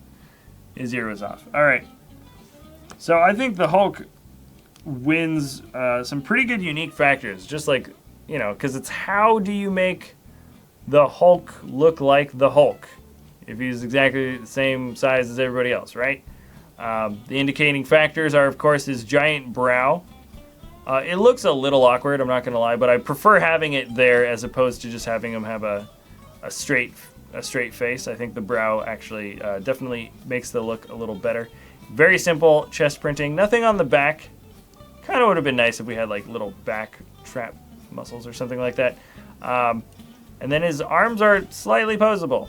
And if you lift him all the way up, you can see that he's got these other cheese wedge pieces, or these other, the 1x2. And I think that's to show like his giant back muscles. It doesn't work super well. I think also it makes the arms look way better when you have them down like this, which looks better than when they're up. It's all fine when they're up actually, but when they're down, you don't have like these spaces, like this big open space between his arms. And I think that's why they put him there mainly. And that actually looks pretty good though. You can see the indication of his hands, which is nice, and his hair's fine. I mean, like, it's not crazy like Black Widow and like really intricate and detailed and stuff, but it doesn't need to be. It's the Hulk. He's just like a big matted mess, you know, like he doesn't care what his hair looks like. And I think they did it right. It's just a bunch of plate pieces with some cheese wedge pieces. That's it. Simple, easy, looks good. And so these are all 4 of our Marvel Brickheadz guys that we got from this particular series. Personally, I think I'm happier with the Marvel figs than the DC figs on the whole. I could do a major comparison at the end. Hair here is awesome. Black Widow's hair is super cool. They pulled it off with Hulk's arms, I think. The detailing for Captain America is surprisingly good. You can clip his shield onto 3 different places, and Iron Man looks cool, but he is actually pretty much the exact same fig as the original San Diego Comic-Con Iron Man, which makes him the most sort of repetitive of any of the characters, I think. But the color combination is better.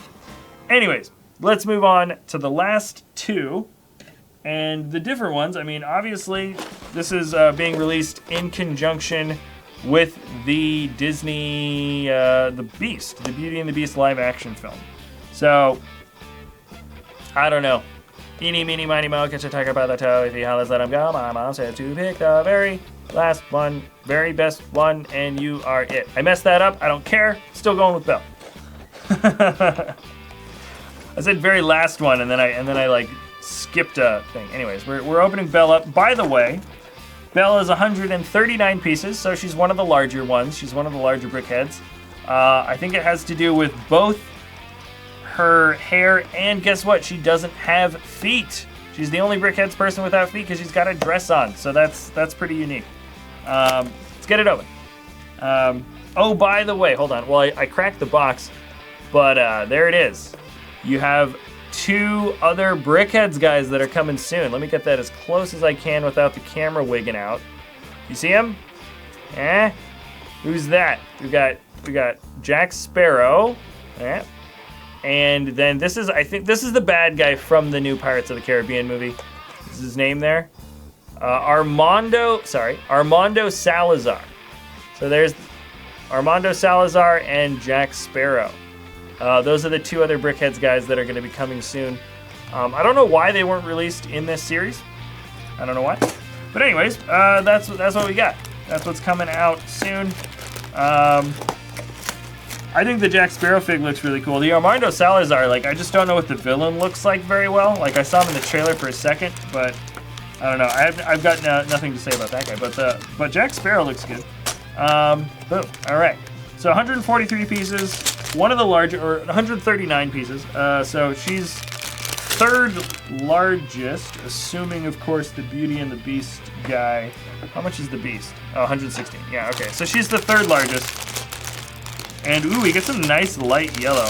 There's a different kind of less common yellow that we get in this set, which is nice. Boom, boom, boom. Bam, bam, bam, bam, bam, bam, bam. I heard that they're doing a Mulan live-action film. That's in. I don't even know if it's in production yet, but they're planning on it. So we might end up getting some Mulan sets. I think that would be kind of cool. I thought that was one of the better Disney movies out there. Anyways, let's fold it back so we can actually have this thing open. And here we go. So yeah, the build style for her is going to be very different because once again, she doesn't have legs. And the torso is going to be shaped a bit differently because of that. So let's see what we can get done. Let me clear out an actual build space. There we go. Bam, bam, bam. Hello. All right, guys. So if you are tuning in, not from the beginning or not even from the middle, but towards the end, once again, all of these sets are $10 from the States at least, and I have a feeling they're pretty reasonably priced, probably in the UK as well as the rest of Europe. And the average size for these figs is pretty much 100 pieces. And for what you get, I think they're all pretty reasonably priced. There are a few that are much higher in terms of part-to-price ratio that are actually pretty good, including this one. Belle is 139 pieces, so you get a little bit more bang for your buck for Belle, and some these yellow pieces, these lighter. Well, that's a print, but we get some pieces in here that are not common at all. So let's get this thing done. All right, and we're already putting on some of the nice printed sloped pieces here. There we go. That's gonna show off her nice dress, and a little bit of a deeper yellow on the top. All right, here we go.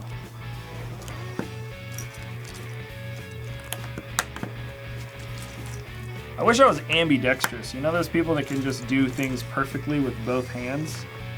They're not right-handed, they're not left-handed, they're just both-handed.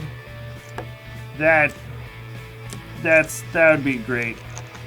You could just build perfectly with both hands with Lego at the exact same time. I mean, sometimes you can do it. You don't have to be ambidextrous, but holy guacamole, would that help.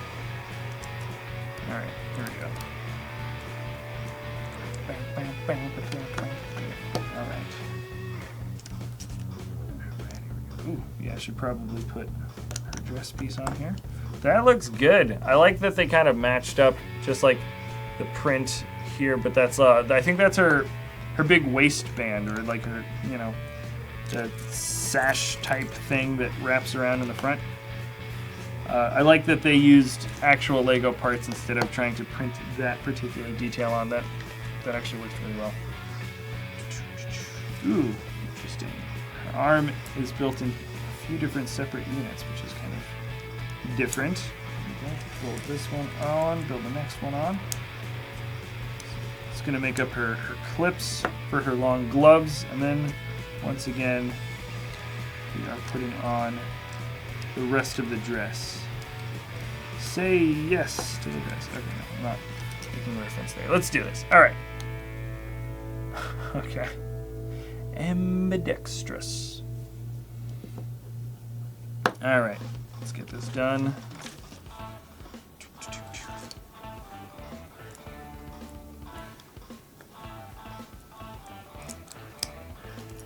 Nice.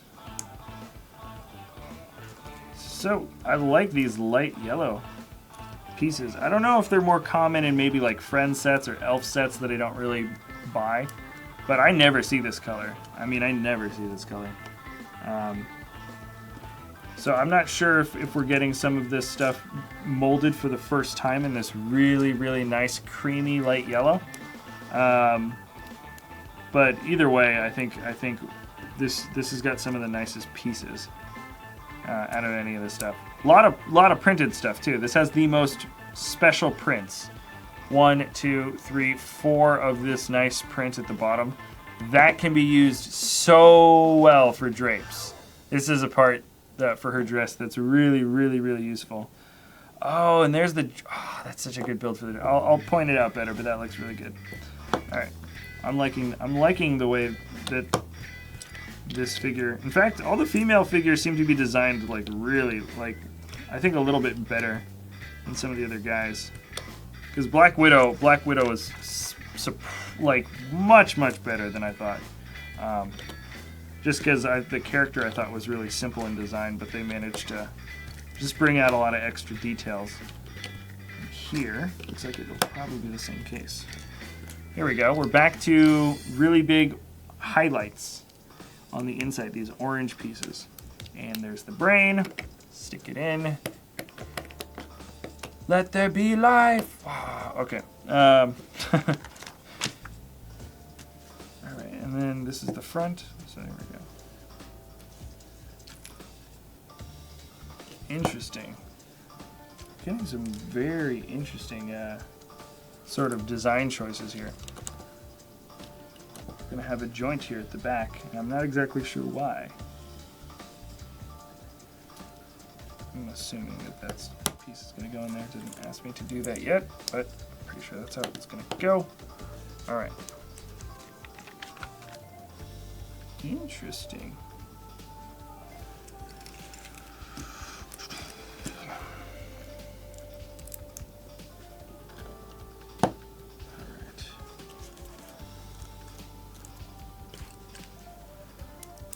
Yep, so we're gonna have some nice complicated hair. All right. Did somebody just, here, let me just check. I think somebody asked me a question on the super chat. This is from a Maze Feed.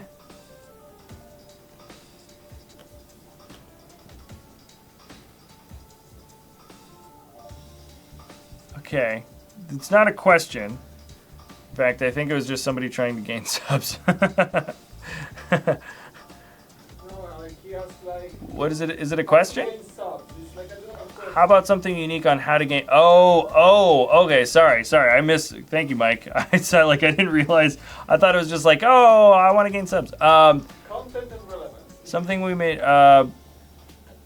Okay, yeah. Somebody's asking about. It's a general YouTube question. The Amaze feed is asking how to gain subs on YouTube.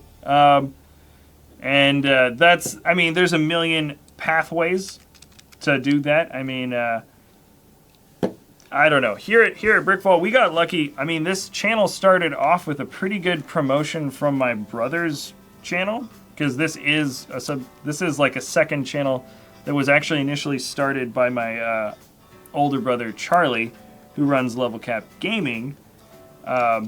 So we got really lucky with, essentially he just gave us a really big shout out, like right in the beginning. It was just like, bam, big shout out. And so a lot of his subs came and visited sort of right off the bat.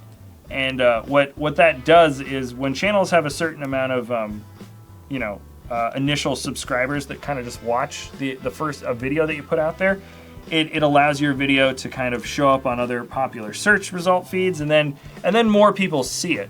So we didn't have to do a lot of that initial grinding that other YouTube channels have to do in the beginning, because all you really have to do, if you're a small channel and you don't have like another channel that gives you some kind of big endorsement or something like that, then the traditional way to start like a really big project, or if you really want to like gain your channel subscribers, is make a lot of content all the time and try to make it as good as possible, and basically always try to improve your skills constantly.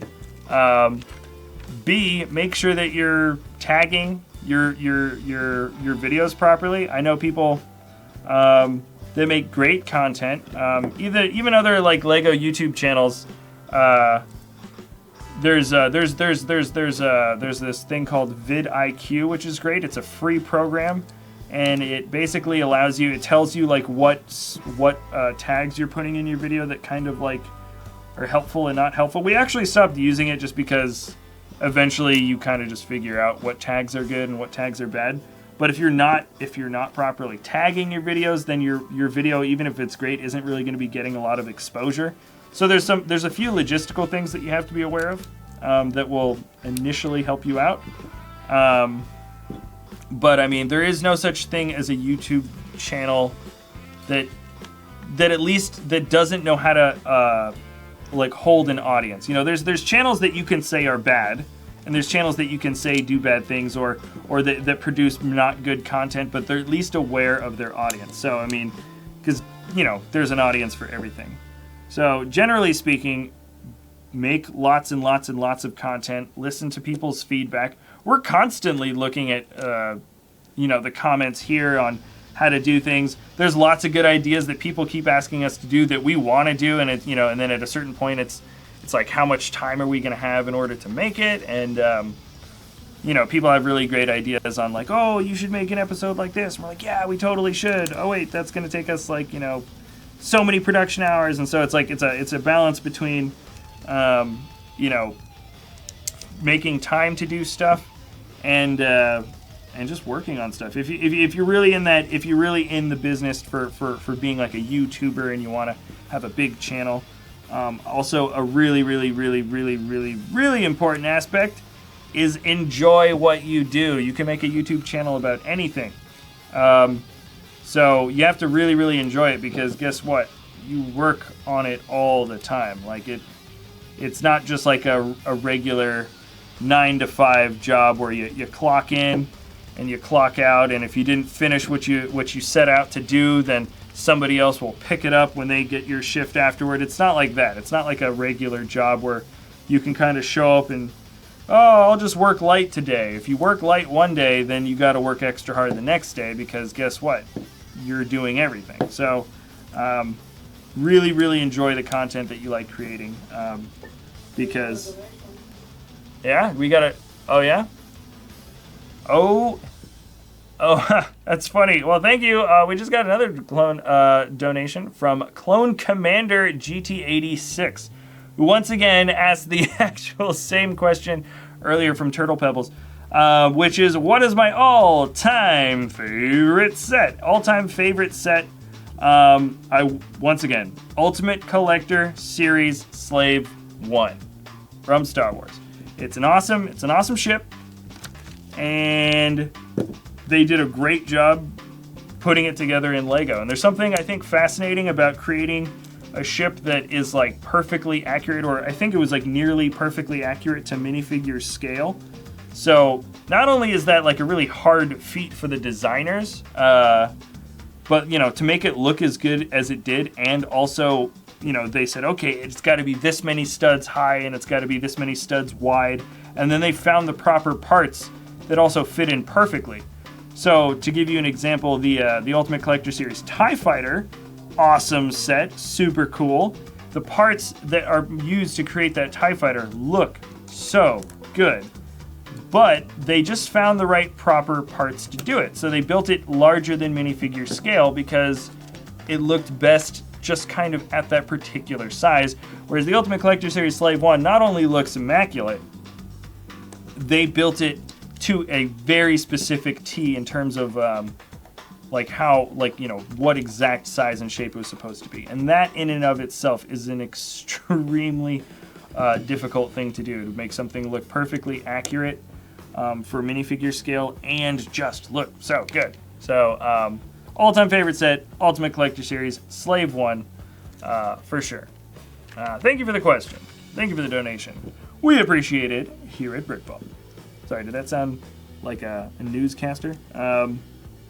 Wait, here we go. Did I skip? Did these two pages stick together or something? Oh wait, no, I just put something in the wrong spot. Okay, I skipped that one part. There we go. So we're finishing up Belle's hair, I believe, and yes, okay. So we're finishing up Belle's hair. It's not as complex as some of the other hair we're putting together. The Joker is more complex, as well as Black Widow, but it looks just as good as any of the other hair designs. It's just Belle's hair is not, I think, as hard to put together as some of the other guys. Oh, interesting. Okay, so let's sorry, I moved that out of the shot for a secundo. And let's get this back up here. Sorry. Let me just move this that way. Okay. There we go. And I think we're just about there with the Belle of the Ball. Okay, is that... Wait a second. Did that expression come from this? I don't think it did. But she is dressed up in her ball gown, ready to dance. Wouldn't that be a little bit weird to dance with just like one other person in a giant ballroom by yourself? I don't know. I guess maybe if you're a good dancer, it doesn't matter. I feel like you'd be pretty self-conscious though. Anyways, here it is. Nice. Sticks out of the side, just kind of like Batgirl. Oh, okay, and this is, so we're gonna have a bun. Right. I don't remember the particular hairstyle, but now that I'm building, I'm like, oh, okay, yeah, this is the bun she kind of had sticking out of the top. Okay. And we're pretty... Oh, did I just finish this? Oh, not quite.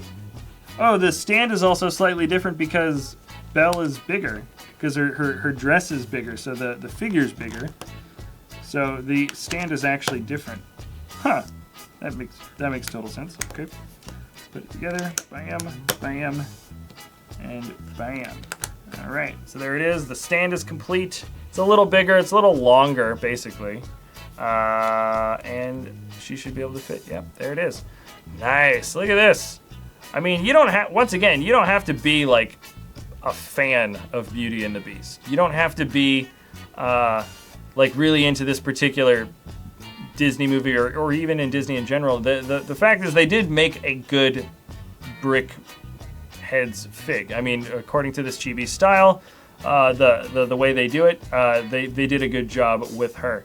I think one of the best bits of detailing is the arms. So she's got those gloves on, and she had the kind of shoulder straps and the big poofy kind of shoulder straps. It matches perfectly with the print for the chest there. But the dimension just comes out, and if you look at it even from the top, you can even see some of the flesh from like her, you know how she has like bare shoulders? You can even see that. Like you can even see that like that's the skin of her shoulder that would technically be popping out from the top of the straps that come around for the gown. Very tiny details like that I think go a really, really long way with Brickheadz figs, or with any kind of fig. You know, if they can fit the right color in, even if it's just one plate's worth of color, it really does look a lot better that way. She comes with the rose, or the flower. It is a rose. And she has these nice 4 prints. I know that is going to get used for drape pieces and some nice lavish room later down the line, but it looks great on her as a dress. And this is her hair, so it's kind of parted in the front. It's really simple, actually. Not complicated and layered, you know, all these different kinds of layers that we were seeing with some of the other Brickheadz figs. Relatively straightforward. It looks good. Still a lot more pieces than the average Brickheadz fig, you know, compared to just, you know, blocked side and top and stuff.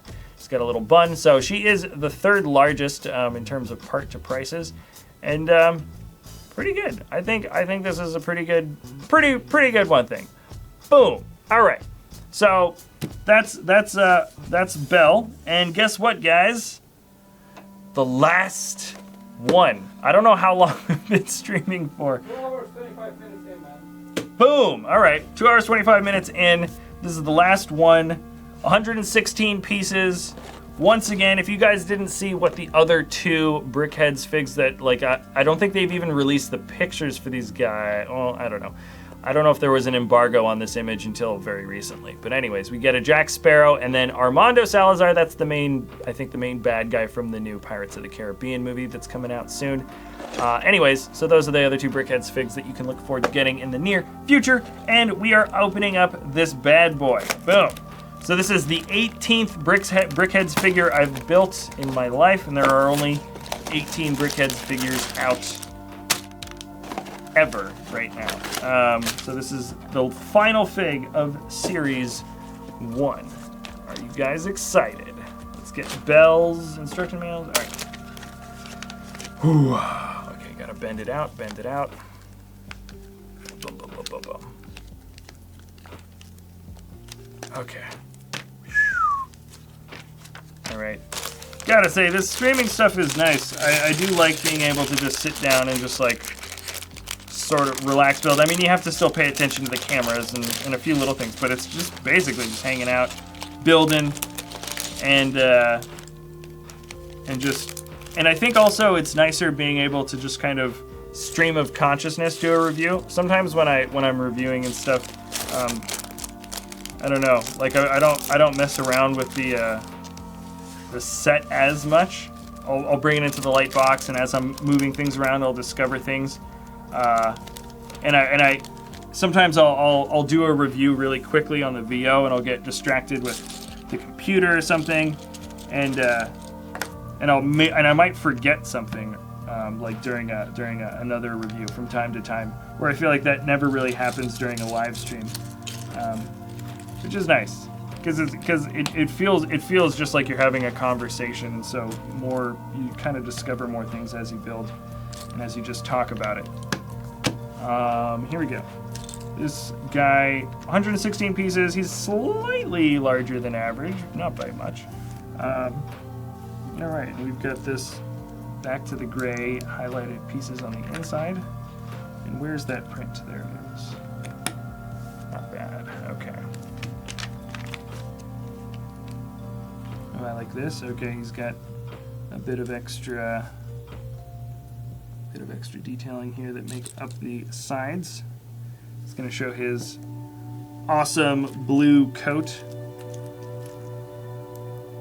They really knew how to dress back then. Those like massive gowns, and they all had like those big coats.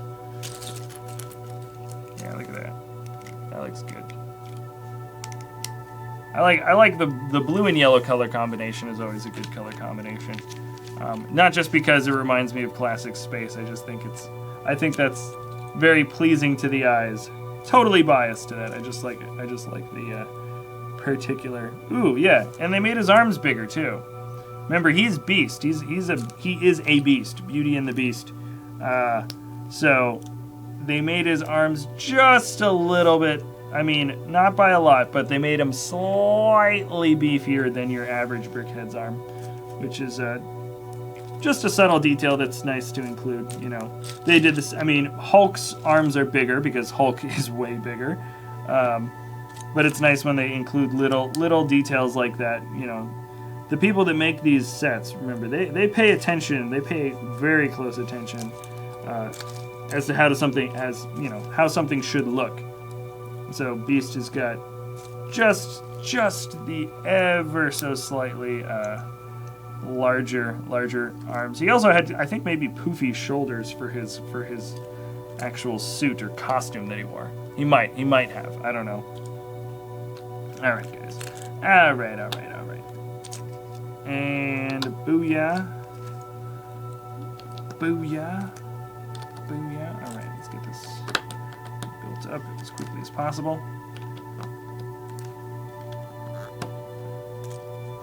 Now I can't tell if they're following the detailing from the new movie or they're following the detailing from the cartoon, the original Disney cartoon. Because there is the live-action Beauty and the Beast movie that either just came out or it's going to be out. I don't know if it's out yet. There we go. The brain is in, and but I think the movie looks so close. It is so accurate compared to sort of an original style to what the cartoon is. I think they actually it doesn't really matter too much which art style they're trying to follow more closely. Like with Iron Man, you can tell it's like, okay, Iron Man from the movie, and then Iron Man from the cartoon or from the comic. Whereas Beauty and the Beast here, it's like, I don't know if there's really much of a difference between Beauty and or Beast from the movie or Beast from the other movie, the cartoon or the live action. They pretty much tried to keep it exactly the same. Boom. All right. So here he comes in. He's got kind of an interesting sort of setup that makes up the hair on his head. He can't be that complicated because he really is just got about the same amount of pieces as any other smaller guy. So they probably simplified out his hair styling just a bit. Ooh, nice. So are these his ears? That can't be his ears. Oh, wait, no, those are his giant eyebrows. I remember now, yeah. Beast had those giant eyebrows, didn't he? Like huge, like really, really beastly eyebrows to, you know. Oh, yeah, he really did have like giant brows. That's what it was. Yeah, and a bit of a goatee. So yeah, that's what I'm building out now. This is kind of funny.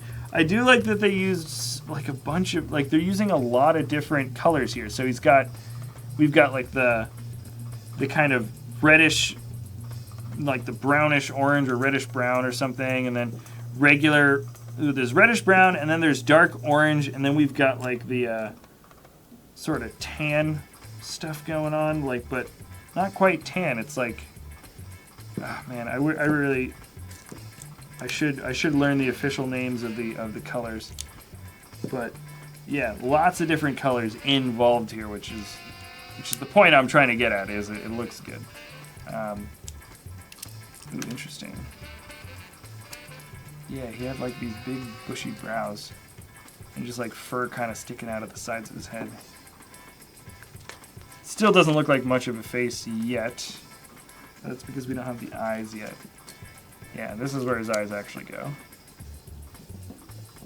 Interesting, okay. One, and then what's the second one? There it is. And then he's got even, oh yeah, and then these are the darker, yeah, he had like these big bushy dark eyebrows. Interesting. There are certain details about this guy that I just don't, like I didn't realize Sorry. I just saw what the picture is in the book, and now I'm looking at it now. It looks really funny. Okay. Okay. Look at that. He definitely is the Beast from the cartoon. Now that I've got this built out, I mean, unless in the movie they really tried to make him look exactly like the cartoon, I'm pretty sure this is supposed to be Beast from the cartoon. Yeah, he just looks so adorable. It's really, really funny. Kind of reminds me of a walrus with those teeth, though. Like, I do remember he has these giant teeth, but don't get me wrong, he does just look a little bit like a walrus. I mean that in the nicest way, but yeah, he's kind of got a walrus vibe going on. Bow, bow, bow, bow. All right.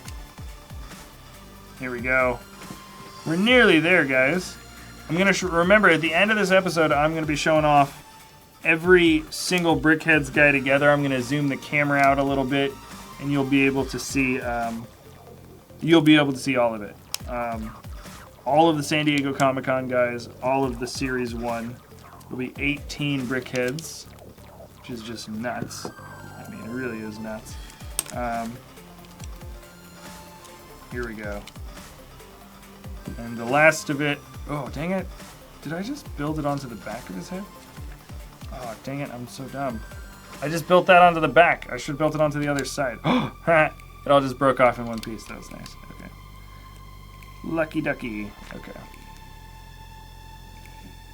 Alright. Yeah, and then he's got a lot of hair in the back.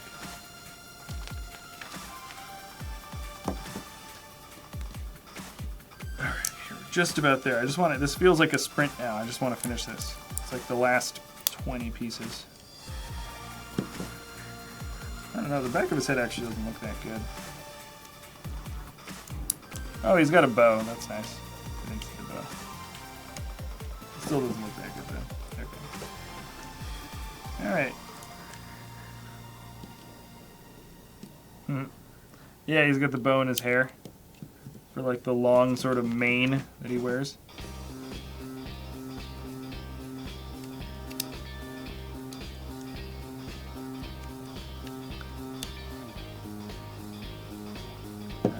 And we're just finishing off right now.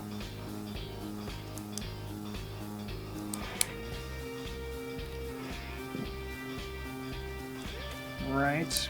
Come on, just get it done, get it done. Boom, boom, boom. Alright, so the beast just finishing off. Oh yeah, and he's got a tailcoat. Yeah, this actually kind of looks nice. Now this actually, yeah, the back of him looks pretty good actually.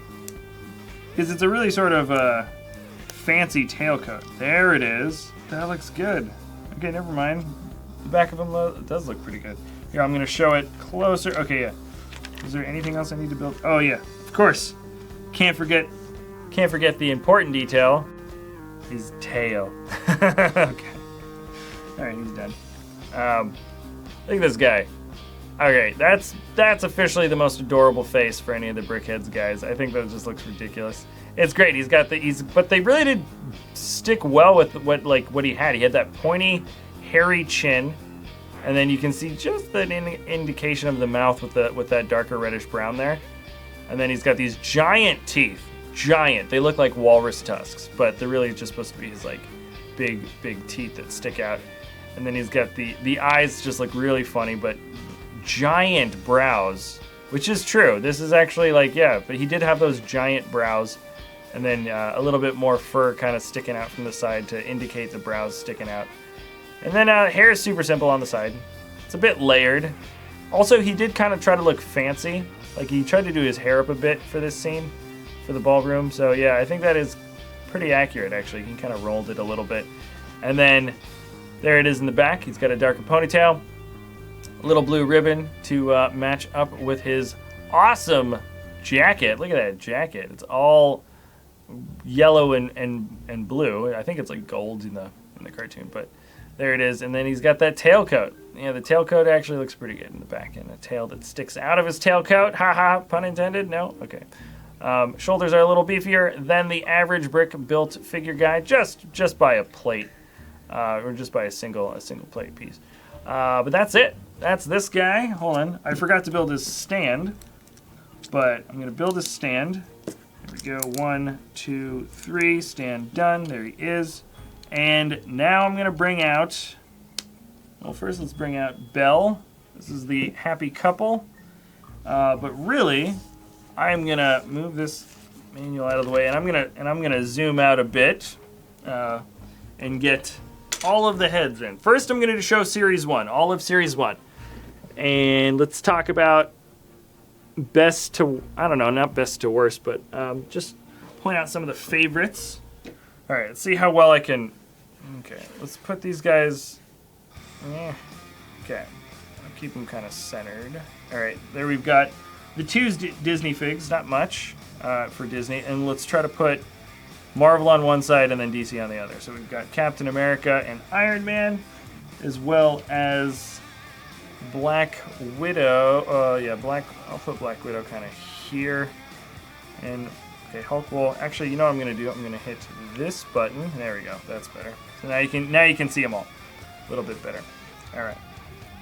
Boom, boom. Okay, so there's Marvel, and let's bring DC back out this way. These, remember, I'm just showing Series 1 first, so because these are all the guys that you can get. Each one of these guys is $10, and you can get them at the Lego store now. That's what we just got these guys this morning, and that's all of them. All right, so let's pull this guy back.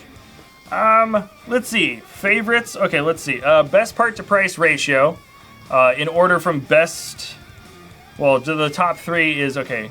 This is the best guy. Part to price ratio. He's like 150 something. Really high part to price. He's heavy. The top of his head is super heavy. The Joker, crazy good hair detailing. They used a lot of those rounded 1x1 tile corner pieces. Tons of them. I honestly think there's like 10 or more in this set. Who doesn't have a stand? Oh, I took Belle off her stand. Oh wait, yeah, Belle. Yeah, there we go. Nah, she actually has a larger stand. Anyways, okay, yeah. So everybody's here. Best part to price ratio for sure. Here with the Joker. Second is with Black Widow, and of course that is all coming from the hair. But Black Widow is actually done up like crazy. Like the torso is redesigned a little bit because they wanted to add some extra dimensions for her belt, which is great. It looks great from the front. The back is pretty simple, but nice little extra dimension there. She also has extra bit of printing to show the things on her wrist. Hair is great, the bob hair. This is gonna definitely get emulated with more chibi style Brickheadz things in the future. Like the hair, just the shapes that it makes and the dimensions on stuff on the side. This is a style that works not just for Black Widow, but I mean, like it's gonna be that's gonna get copied, rightfully so, because it looks awesome. I was not expecting to like Black Widow as much as I did. She's also second best part to price ratio, third best, surprisingly enough. Even though Belle looks a lot bigger, she doesn't have as many parts as the other two guys. This is Belle. She's like 130 something pieces. So yeah, still really good part to price ratio. Lots of big printed pieces, especially that make up the dress there. Nice detailing all around. Pretty sweet. I like the hair. The hair is, there's more stuff going on here, but it's actually not as, not nearly as detailed because it's really simple building on the side, compared to this, which has got just all these kinds of layers and stuff. Belle's looking good. Everybody else is pretty much around 100 pieces, except this guy, Iron Man. Okay, sorry, Captain America is actually, I think, the lowest part to price ratio by like a good 10 pieces. He's 79, so he is, technically speaking, out of all the parts, he is the worst deal for just the pieces that you get. He's very simple. There isn't really a lot of extra of anything built onto him. The only thing that really takes him out of the standardness is he's got that clip on his back. You can clip the shield into all 3 hands, which is a nice touch. But honestly, the detailing is good. I mean, like, if you think this is a bad-looking Iron Man, I disagree. He's got the strap detailing and the slightly darker tan. It goes underneath the chin there. So it's like the strap really goes underneath his chin with that little extra sort of divot sticking out there. They did a good job with this guy. I think they did a very good job with this guy. But once again, he is worst part to price ratio out of any of the guys. Iron Man is the least original. The Iron Man from San Diego Comic-Con is nearly identical, except Iron Man from San Diego Comic-Con has the jet stuff included, where this guy doesn't, which is kind of surprising. But the actual build of the body is exactly the same, minus the side builds for the head. So he gets lowest originality points. The prints, of course, are different. The color combination is different. I do think the color combination is a little better, but lowest points for originality, and surprisingly original builds for the Batman figures. This Batman is way different than our San Diego Comic-Con Batman fig. I mean, not way different, but way different. I mean, the builds for the ears on the cowl are totally different. The build for the cape, totally different. Once again, unfortunately, Batman just as a brick-built figure from the Lego Batman movie, you know, just the standard black and yellow, doesn't look as interesting. I think, honestly, as anybody. This might even be the most boring-looking figure out of all of them. I'm talking about just standard shapes and colors. He's the most simple. Even though Batman is my favorite superhero, I gotta say, he actually doesn't look as good, I don't think. Even as, I mean, Batgirl, I think, looks cooler. Yeah, Batgirl does look cooler. I think not only does the purple and yellow look better, I like the tanner flesh, and she comes with a ponytail. Yeah, Batgirl's better. Same build for the cape. Let's see, who else? Robin, I think, looks good. He's probably one of the most he's one of the more colorful and interesting figs just from like afar. So many different colored plate pieces all right next to each other on top of each other. That looks really good. And also the legs and the arms are both kind of, you can see the flesh sticking out there. Really good general detailing. The hair is good, but I know a lot of people really do not like that build for the goggles because it's just not accurate to what he looks like in the movie, which I agree. It doesn't really look like how it should in the movie. He looks kind of just like a regular nerdy Robin. If you said nerdy Robin and not Lego Batman movie Robin, I'd be like, yeah, that's perfect. But yeah, the Lego Batman movie eyes don't pop out quite like they could or should. It just feels off. Moving on to who else did I not talk about? Hulk Hogan. Good. I like Hulk. He's got some like traps right underneath there. He's tiny. Yeah, I just said Hulk Hogan. Got a problem? Hulk's pretty good. I like they added made his arms round and beefy because how else do you make this guy look like he's gigantic when he's supposed to be the exact same size as the rest? They did that by making his arms a bit rounder and a bit thicker. There's trap muscles underneath that kind of hide the space. Also, he's the only guy with posable arms, by the way. The only posable anything, by the way. Belle, you can kind of pose the bun a little bit, but yeah, pretty much, yeah, he's the only guy with posable appendages. And of course, another thing that makes him look a bit more beefy is this sort of brow, this giant prolific brow, which doesn't look wonderful, but I'm glad they included it. It makes a lot of sense because it really does kind of like add to that hulkiness to him. Who else did I not talk about? I think we got pretty much into it. I mean, I ended the thing off reviewing Belle and the Beast. So I don't know. Beast is good. He's the most adorable. He kind of gives me a walrus vibe with the giant pieces that are used to make up his teeth. But they actually, I was starting to recognize and remember the familiar sort of cartoony features that he had from the movie just by building this guy. So I think that's a pretty good testament as to just how recognizable some of these chibi figures can be, even if they're sort of kind of silly and goofy looking. And now I've got all these guys in here. I'm just going to squeeze them together as best I can. I don't want to zoom this shot out much further than what I've got right now.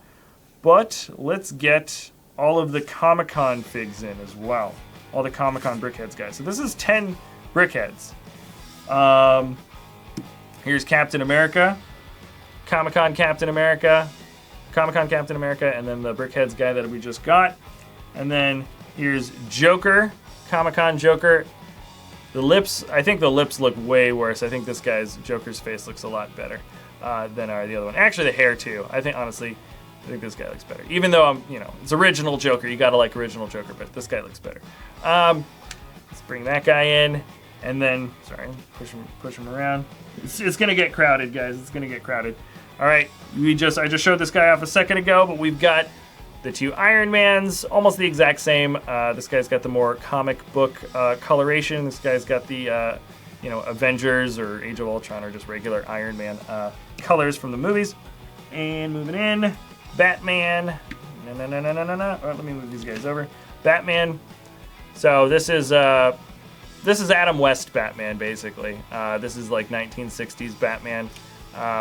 And this is Lego Batman Movie Batman. Specifically Lego Batman Movie Batman, you can tell because his belt is a bit bigger. So it's to indicate that bigger belt piece. So there's those guys, and we're moving in, and there's no other comparisons. Okay, So the other Comic-Con figs were Superman and Wonder Woman. I like that Wonder Woman came with the... I'm not going to review these guys. I have a whole other review video on these guys. I'm just going to add them in. So there's these guys. And then the last two were Black Panther and Doctor Strange. So there's a good chance that some of these Comic-Con guys might not get repeated. I'm not really sure. They've already repeated a couple of them, like I just showed off. But let's see if I can't get them all into the shot all at the same time. That's okay. Not bad. It's a lot of freaking guys. 18 altogether, which is pretty good. It's kind of weird because it feels like these figures sort of all kind of snuck up on me. Like I didn't think they were all going to come out, and then all of a sudden it's like, bam, we just got all these guys. So yeah, not bad though. I think they did a pretty stand-up job, all around, pretty tip top. As they say, I'm just trying to space them out as best I can. But yeah, there it is. So all 18 Brickheadz figures in existence today, and I'm gonna switch it on back to this camera, and all right. So that was a lot of building. That was pretty simple building, though. I mean, it's kind of a long live stream, but considering it's over 1,000 pieces built, and 10 different like mini reviews, that actually went kind of quick. So I hope you guys enjoyed. Remember, these are like $10 figs. If you like them, I think you can pick them up from the Lego store. I left a link for the Lego store online in the description if you guys want to just do the order online thing. But anyways, that's all the Brickheadz, and I had a really great time streaming with you guys. I really missed doing this. It's been over 2 weeks since I've done any real building. Actually, I was on vacation, so it's good jumping back into it, and I hope you enjoyed the content. Thank you so much for tuning in. There's a lot of people watching on this stream, and I really do appreciate your guys' comments and feedbacks. And all right, so that is it, and thanks a lot for watching. We'll see you next time at BrickVault.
Bye.